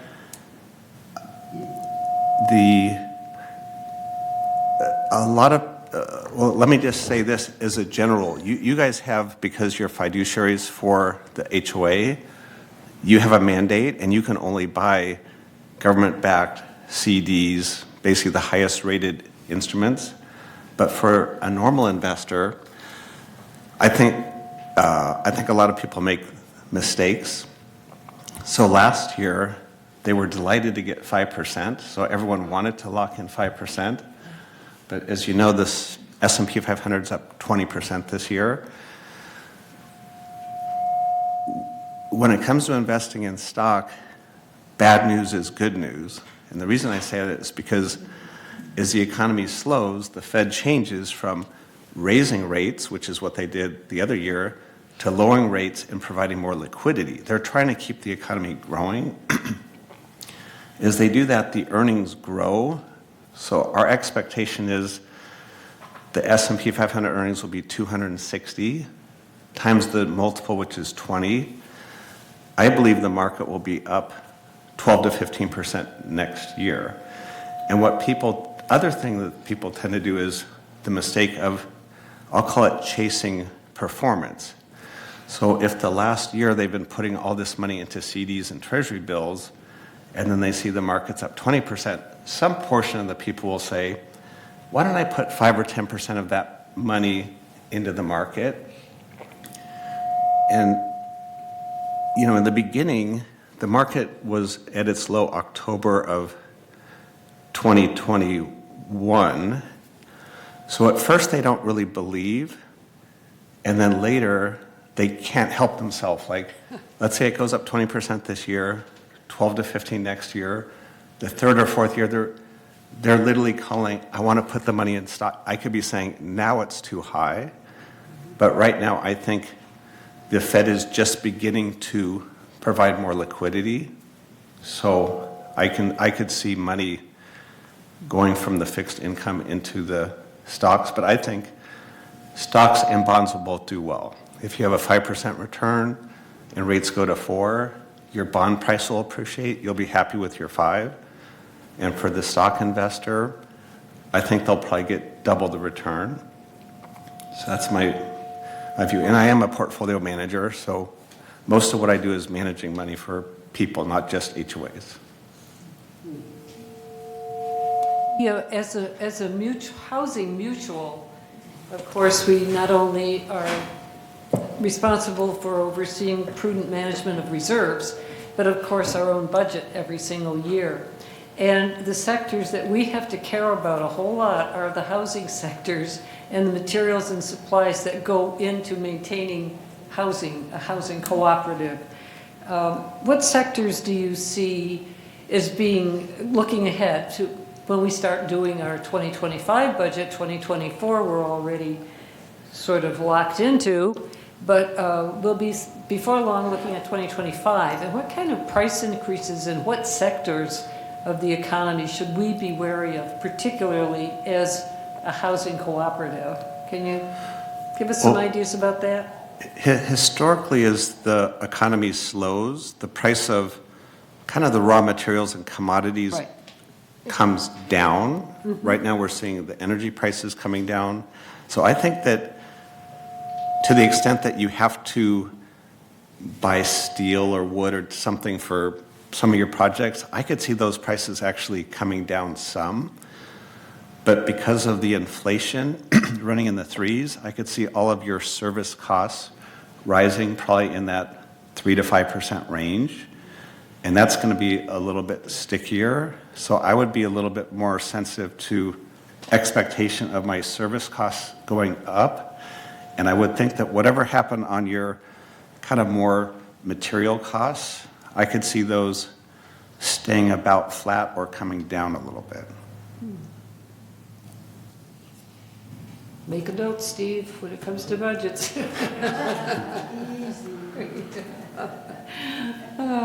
Anything else? We've got an expert in the room. Talk about investments, the markets, inflation, economy. Now's our chance. I know some of you were here before, so I have Yeah. some business cards I'd be happy to give, or Yeah. I have my phone number, so any board member could call me at any time and just say, Whoa. we've got some Yeah, questions. All right, watch out, Tony. Yeah.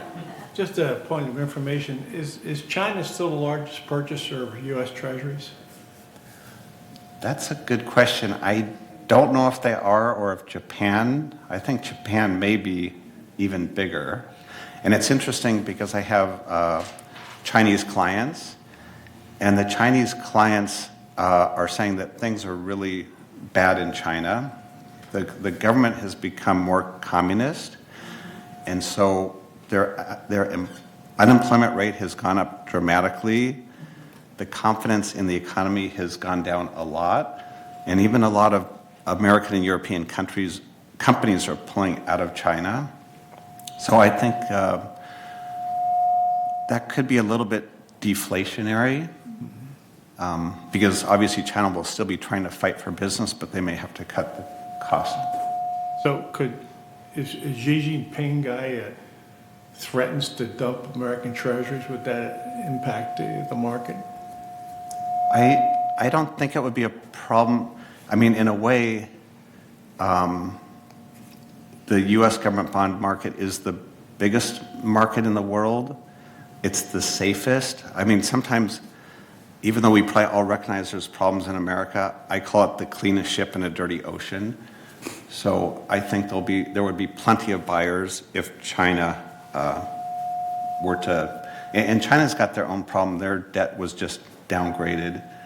So they've spent some of my Chinese clients say they spend a lot of money on things that look good, like a high-speed train, buildings, or whatever, but they haven't invested in kind of their programs that we have, like Social Security. So they have a lot of potentially big costs that are going to be coming that are not funded. So I think China would be the one place I wouldn't invest money. So they're not something to worry about? I don't think it would affect your investments. Okay. Yes, something's singing here. Okay, if that's it, Steve, did you have anything that you wanted to ask on our behalf?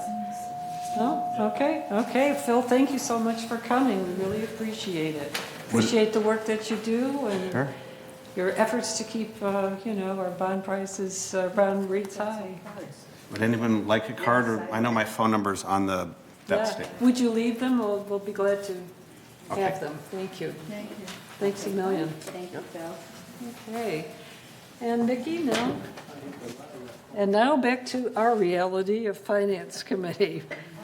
Right, Okay. continuation of our Finance Committee issue. Yeah. Thank you. Well.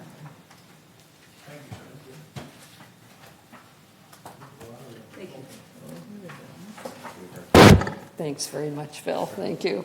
Thank you. Thank you very much.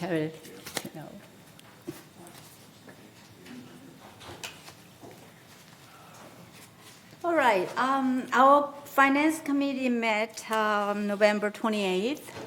And basically, we had a very, very informational and educational session on that day, particularly regarding the process of our annual financial service review by Jose, and also Jose and Steve, and 2024 business plan overview, how those process will be proceeded every year. So we invited all the board members and some of the residents, but I feel that a little, I mean, most of the board members attended, but there are not many enough United Mutual members. So we will continue to have those sessions as much as we can. And particularly our 2024 Blue Book is out, and we were distributed. We had this book here.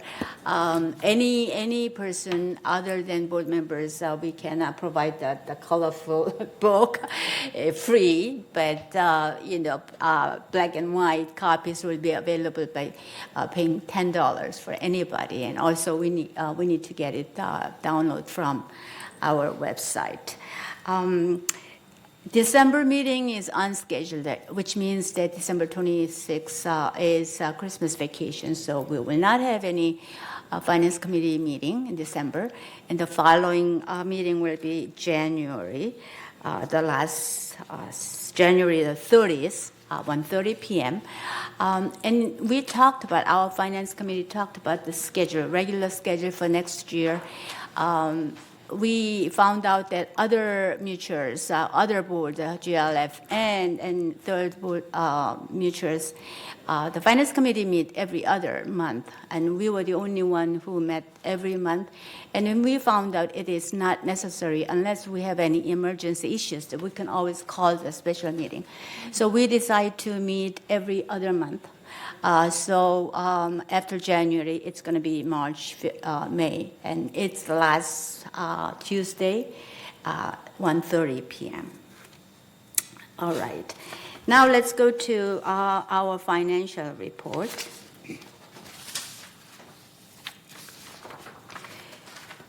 First chart, let's see. Okay.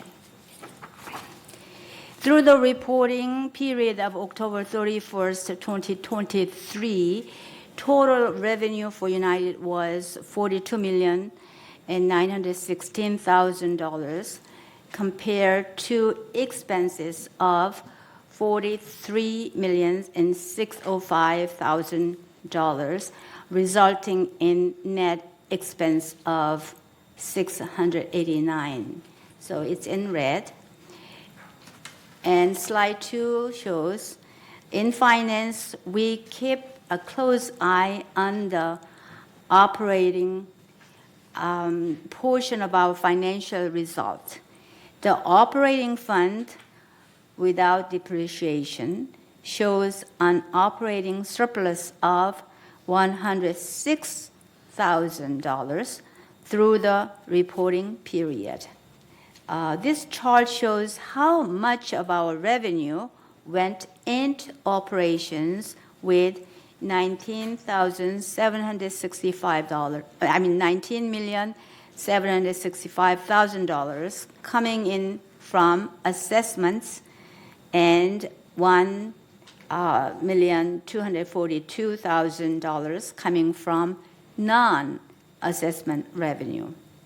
This is compared to operating expenditure of $20,861,000 without depreciation. And slide 3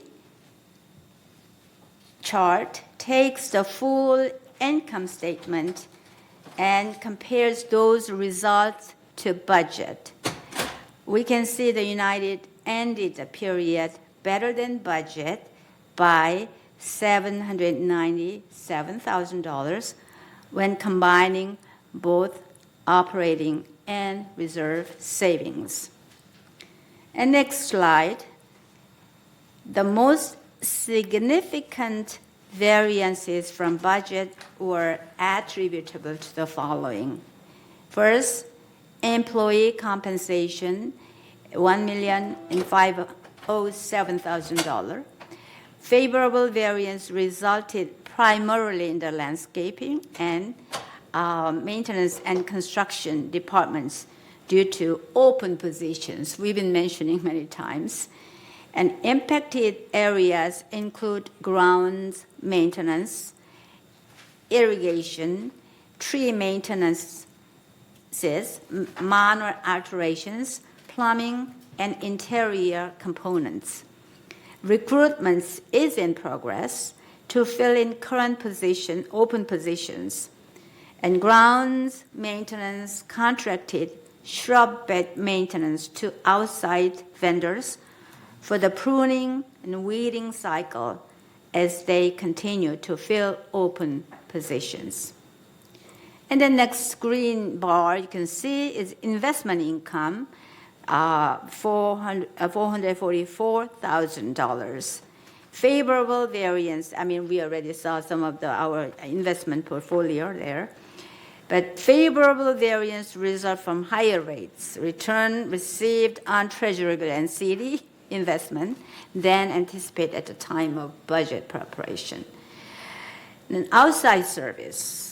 Well, I'll go back to, I'm still on slide 4, please. Yes, we are discussing about the red bar here. Outside service is $1 million, $50,000 is in red. It's unfavorable because primarily due to the landscape and MNC departments. And landscape contractors shrub bed maintenance to outside vendors for the pruning and weeding cycle as they continue to fill open positions in MNC.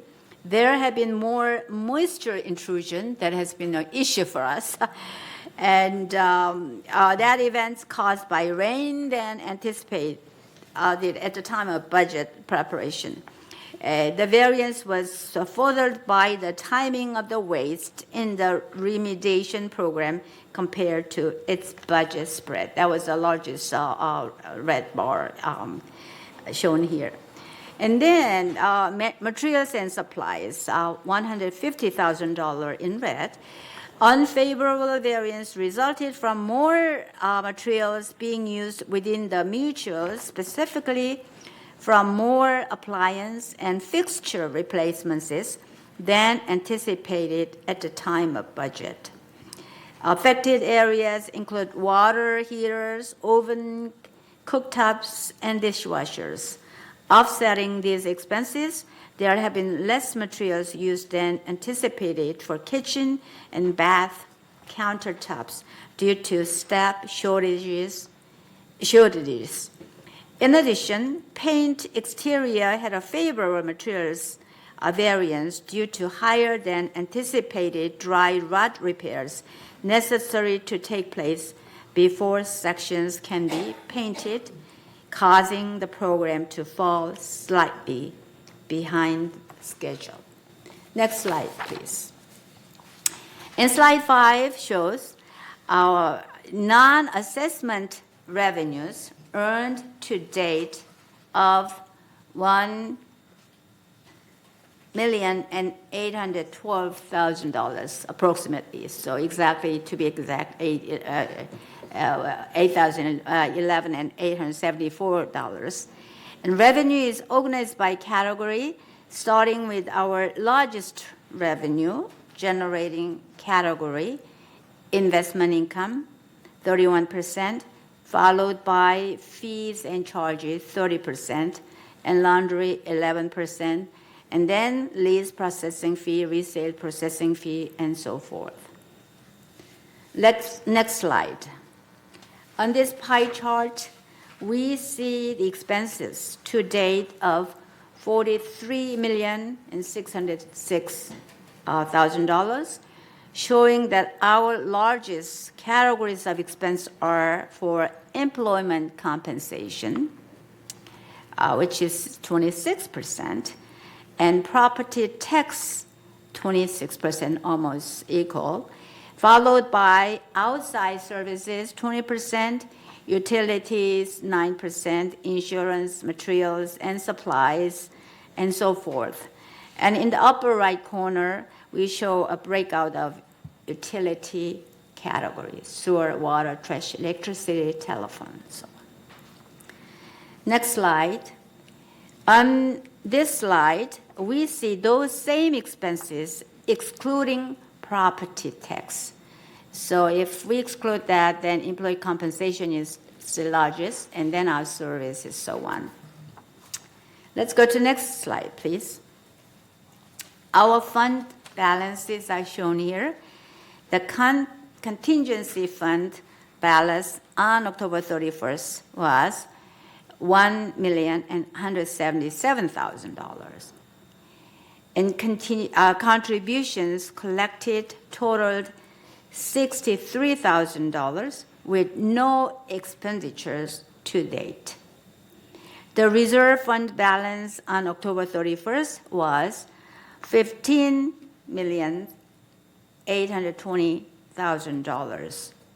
Contributions and investment revenue collected totaled $10,448,000, while expenditures were $11,338,000.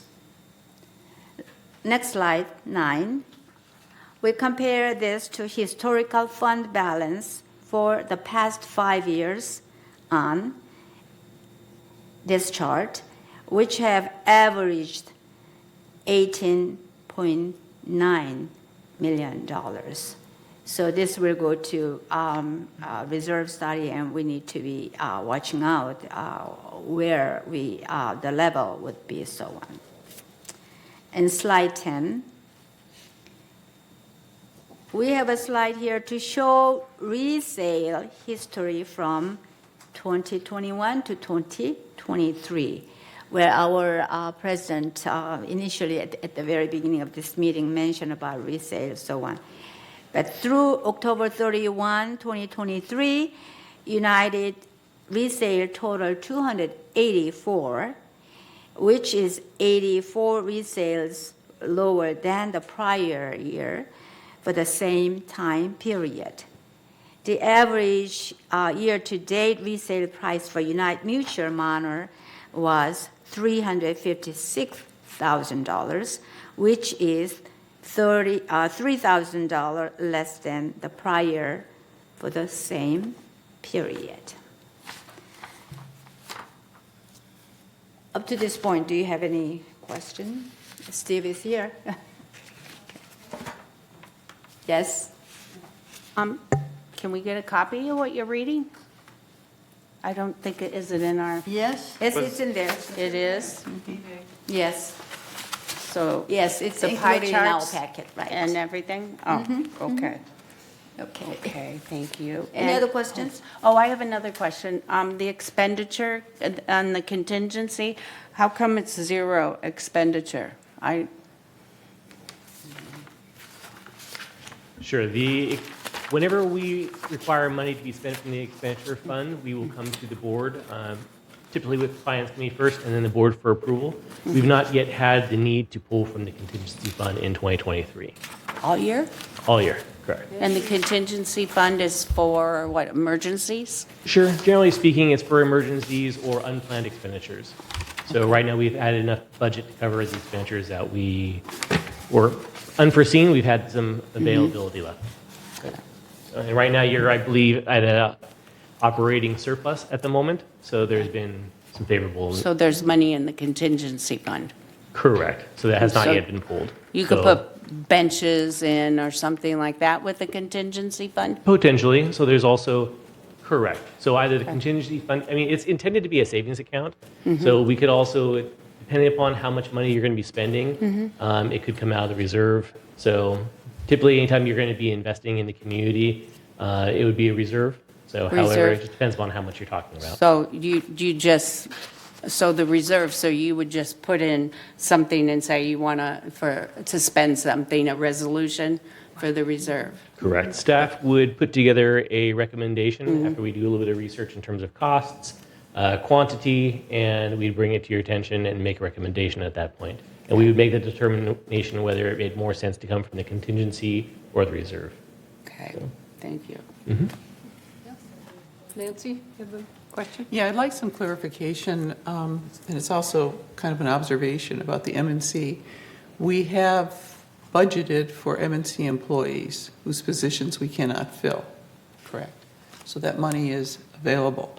And then we sent out a newsletter asking for basically MNC volunteers.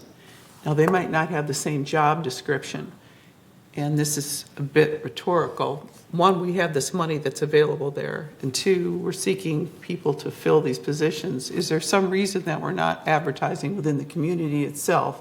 And two, the positions that we're asking people to volunteer for MNC, simply stated, is it fair not to be offering them part-time positions with pay?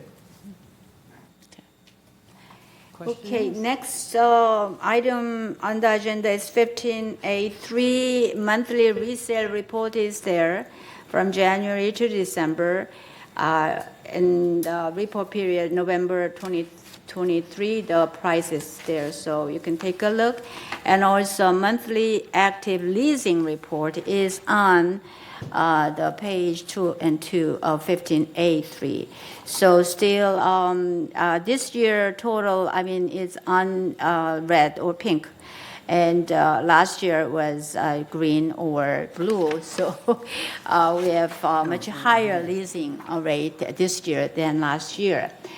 And Steve, I have a question. During our town hall meeting, one of the residents asked a question, and I remember Steve and we previously have a little discussion about depreciation, because our financial report has the figure of the depreciation. So how we calculate that number, so on. But the members' particular question is that our infrastructure is so old. We are being built in 1960s, and then we kind of assume that as the older structure goes down and old, maybe it would depreciate. So how we know how much and how we could prepare, I mean, how we prepared every month financial report, so on.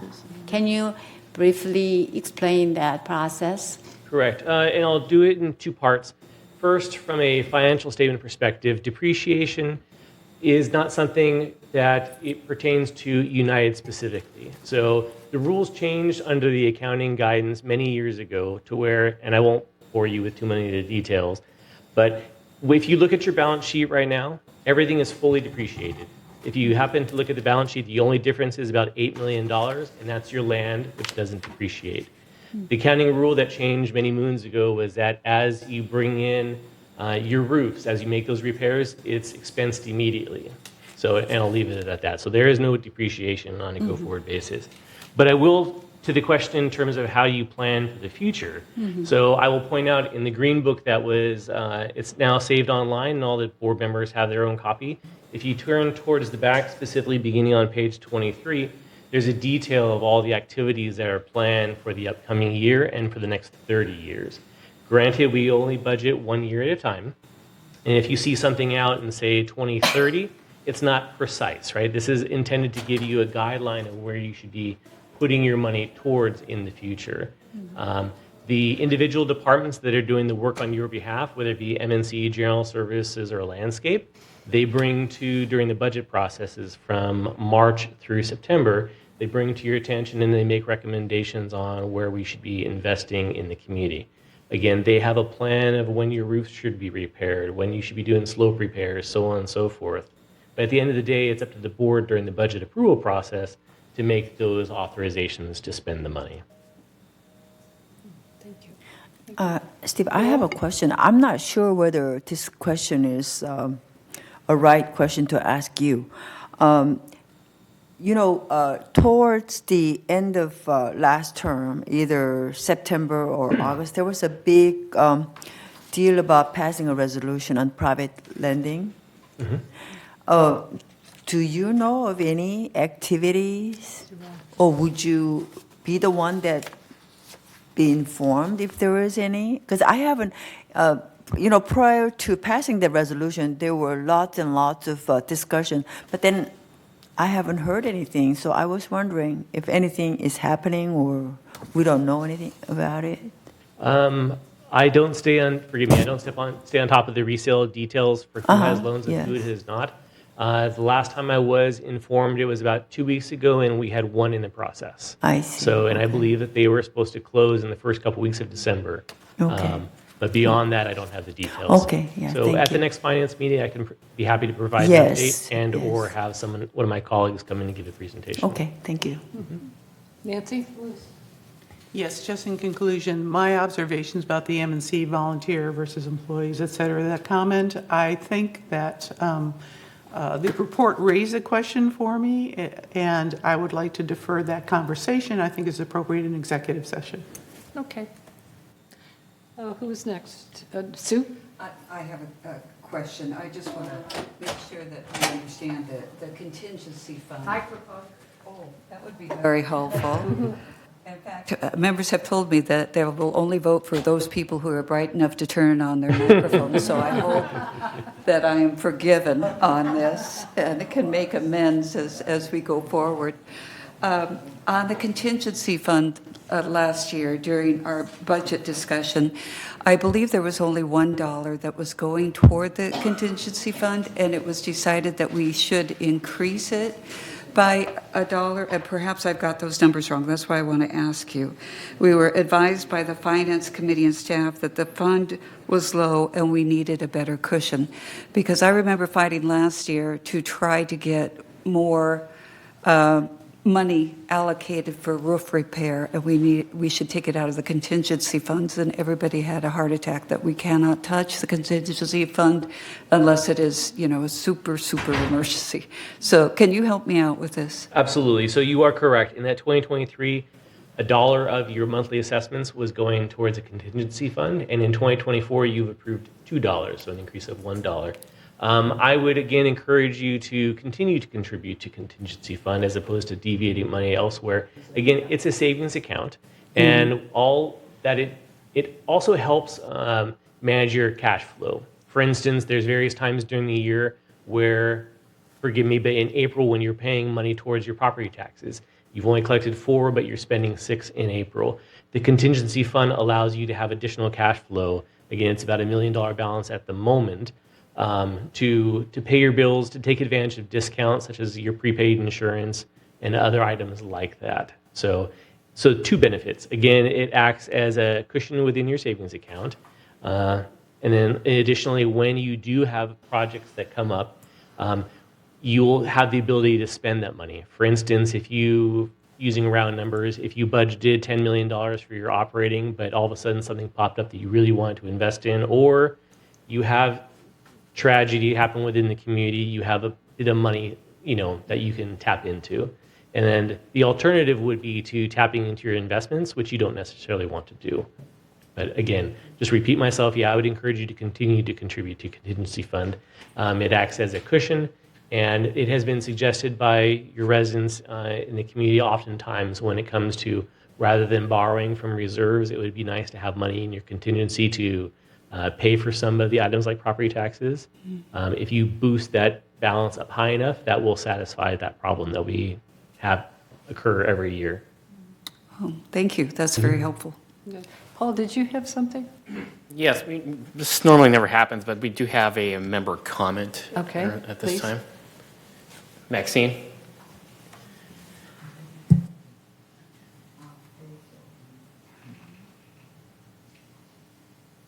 Yes, just a quick question here for some clarity. Going back to the budget page 5, the financial report, and we see that the largest hunk there is investment income, and then the one above it is fees and charges. And I would just like to have some examples of what the charges would be in that section. If you could give us some examples, I would certainly appreciate it.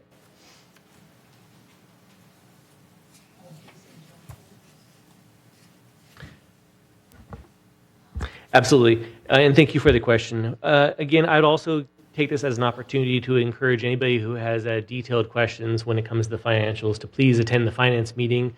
Oftentimes we have financial statements available for people and we can put them on screen. To answer your question directly, that section of the financial statements has to do with,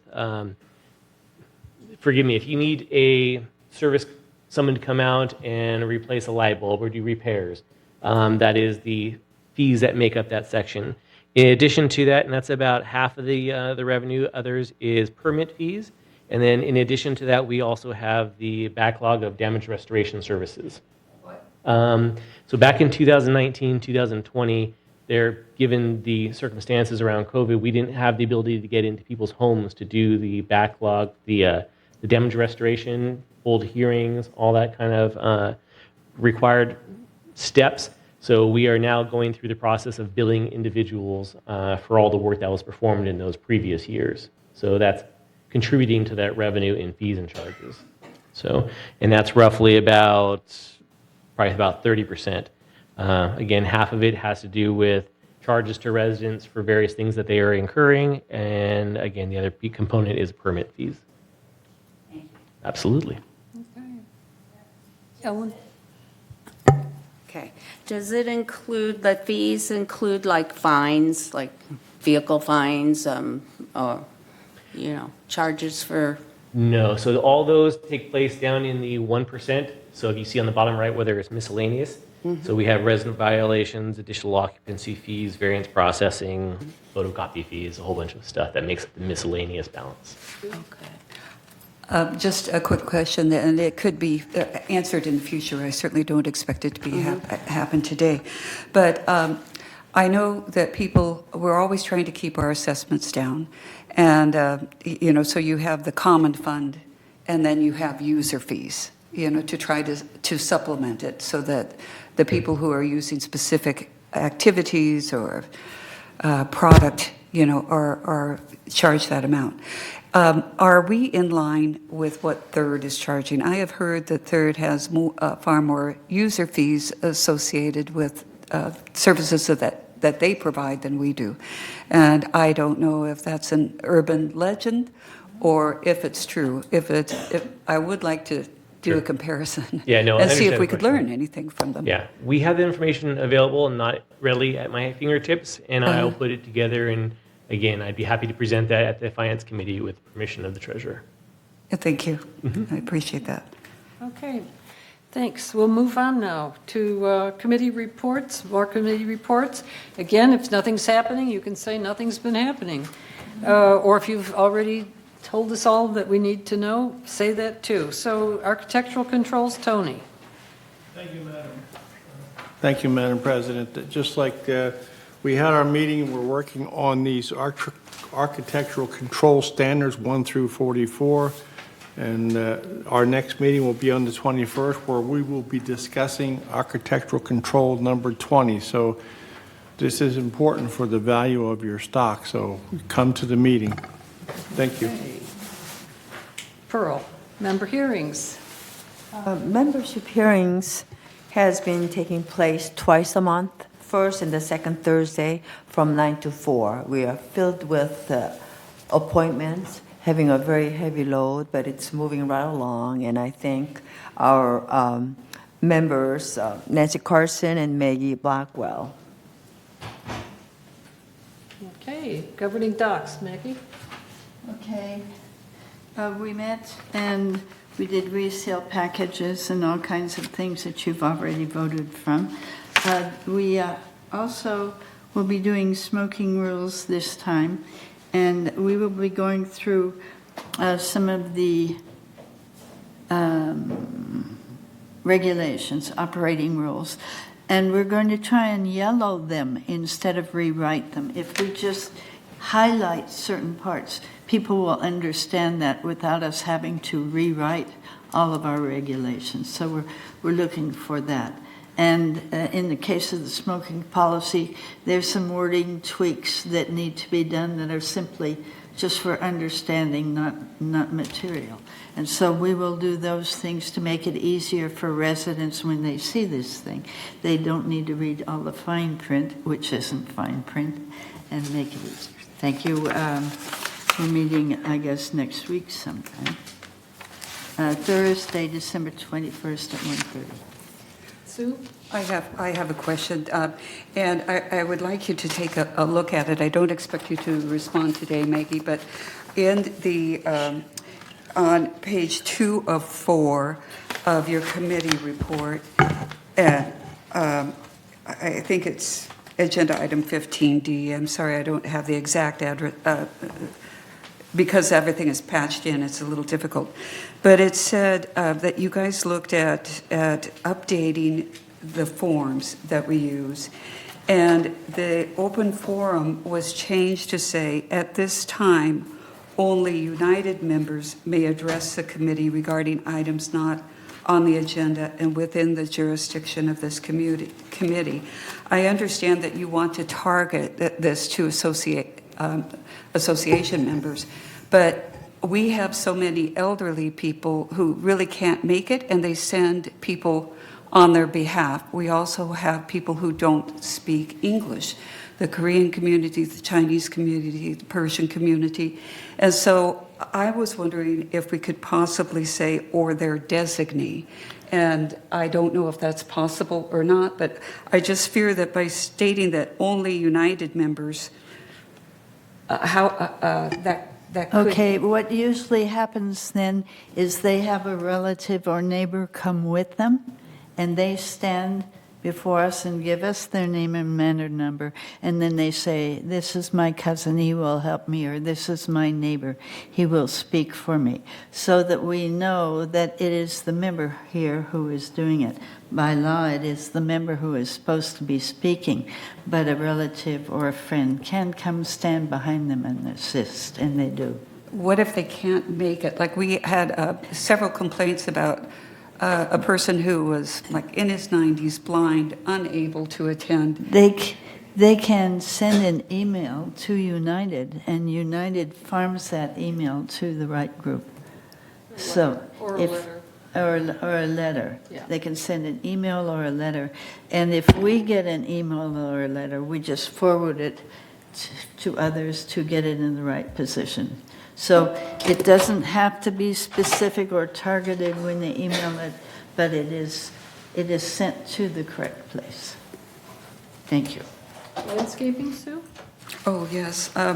Landscaping. We had a tour that was provided to the board members, and many people were able to attend. We were very happy that they could see the scope of the operation and see some of the behind-the-scenes facilities that make everything work. So that we appreciate people taking the opportunity to do that. What we want to do is also invite the board and the residents. It's very important that on January 15th at 9:30, we have the urban forest study that will be completed. The ad hoc committee is coming together. They had put in all of their recommendations. It was just fine tuning, correct, dot the i's, cross the t's. But it's a very big expense for the landscape committee to operate the trees. It also impacts maintenance and construction. It hits finance. So please attend.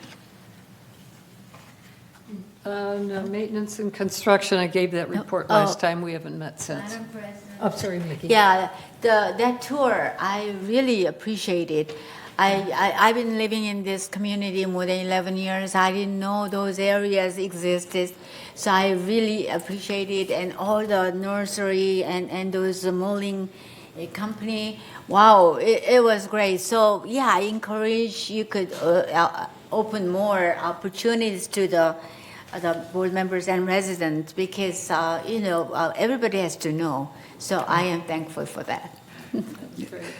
Tony, Resident Advisory, I think you've reported. Thank you, on Madam Chair. previous- Resident Advisory, we didn't meet this month. It was canceled, and we're going to have another meeting this week, and it's on October the 12th in the Pine Room at 4 o'clock.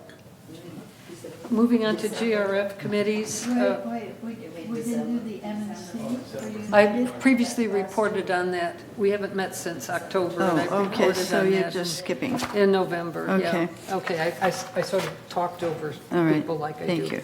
Okay. GRF committee, I don't know if Tom is available to talk. I see he is up on our screen. I am available. Oh, Tom, wow. Are you at the airport waiting? I am on a train to the airport. Oh, okay. The GRF Finance Committee will meet next Wednesday, December 20th of next week. But the previous meeting had to do a lot with the room rental fees that went to the GRF board. So a week from tomorrow, December 20th, next GRF Finance Committee meeting. Thank you, and safe travels to you and Noel. Okay, community activities. Let's see, Maggie, that's yours. Okay, yes. We had a motion to approve the addition of clubhouse renovation. We have all of this report as here of the special events that's included in your printing of the minutes. It's a huge report. They had a fantastic luncheon with all the volunteers, and they filled the room. Everybody was happy. There are volunteers running all kinds of clubs and activities here in the village, and it was great to see them all together. Let's see. That's it. We're talking about golf cart parking spaces at the 19 restaurant. We did not pass that. There are already handicap spots there. And so we will meet again on 1:30 December 14th. Okay. All right. Landscaping GRF, Sue? I will pass. We did the usual business of trying to keep the areas maintained. Okay. Mine has been previously reported last month, GRF maintenance and construction. Previously reported, we haven't met since that meeting, and I don't think we're going to have one again this year.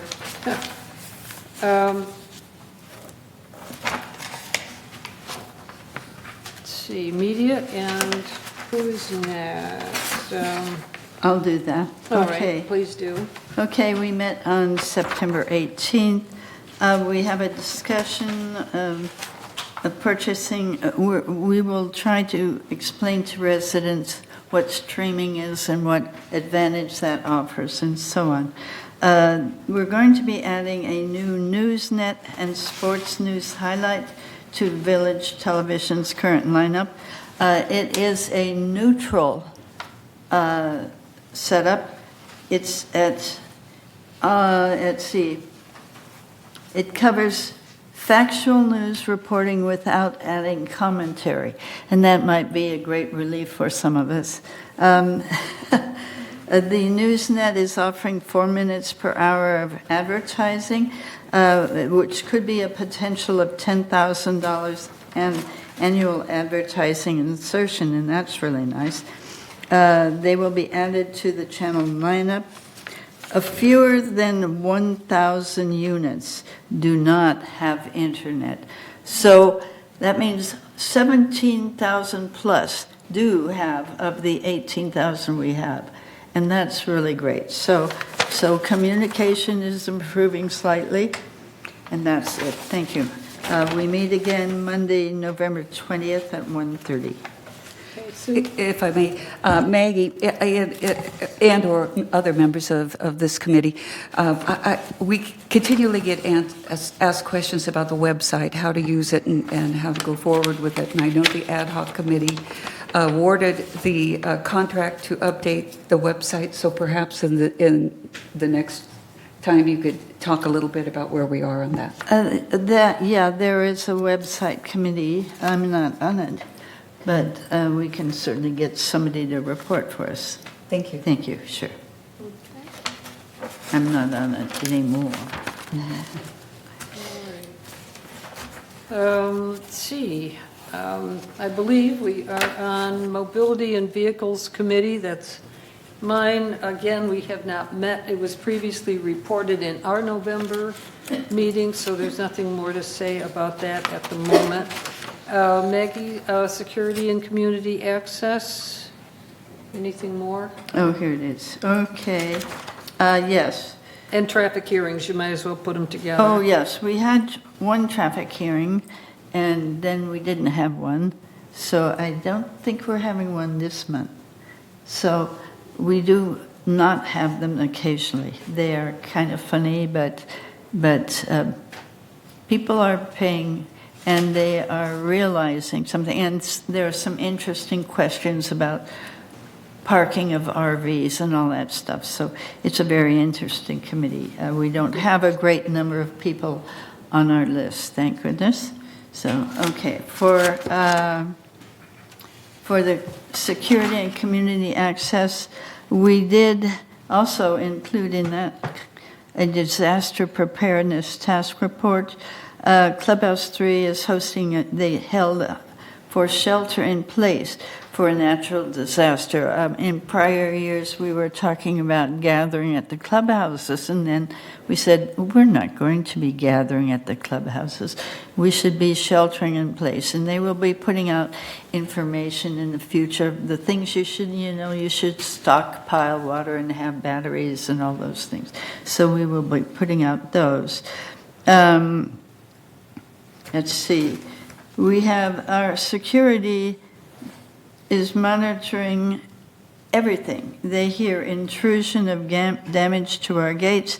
They go for running water, lights being out, and all kinds of things. Security is not just a marshal service. It is the first responder for almost anything. And so don't be mean to them. All right. Yes, 5:47 p.m., a security person went out with a sink backing up and spent quite a bit of time assisting her in getting assistance. Okay, the next meeting is to be determined at 1:30 p.m., so we're not set on it yet. Okay, disaster prep. Tony, do you have anything additional on the task force? I was unable to attend that meeting, Madam Chair. I think Director Blackwell sat in for me. Right. Okay, thank you. And IT, Sue Kwan? It's ongoing. It's ongoing. It's the enterprise resource planning that we're focused on. It's called an ERP, and it's a software system that helps you run your entire business, supporting automation and processes and finance, human resources, manufacturing, supply chain services, procurement, and more. It's a huge project. It's ongoing. All right. Future agenda items. We have, of course, the resolution that we just passed. Architectural standards, AC and heat pump, that's on 28-day notice, so that will rematerialize next month in front of us. Is there anything else at this point that we are aware of that we will add? If not, we will adjourn. We end this meeting, recess, and continue on in closed session. We are adjourned. Thank you. Thank you. Oh, and the record. What time did you want to reconvene? Let's see, we'll go, is lunch up there now? Yes. Okay, so what do you think, 45 minutes? So Right. 1:45, we'll reconvene? 12:45? Okay. Yep, 12:45, thank you. Thank you. Well, can we come back earlier? Do people have to leave? Yes, they may- Ellen has to leave earlier, so yeah. So is there any way maybe we could leave at, meet We at can 12:30? Sure. And then Oh, maybe fine. carve off some time at the end? Okay, 12:30. Nobody's leaving, I That's don't half think. hour. Okay. Okay, 12:30 again, Paul. Okay. Thank you. You don't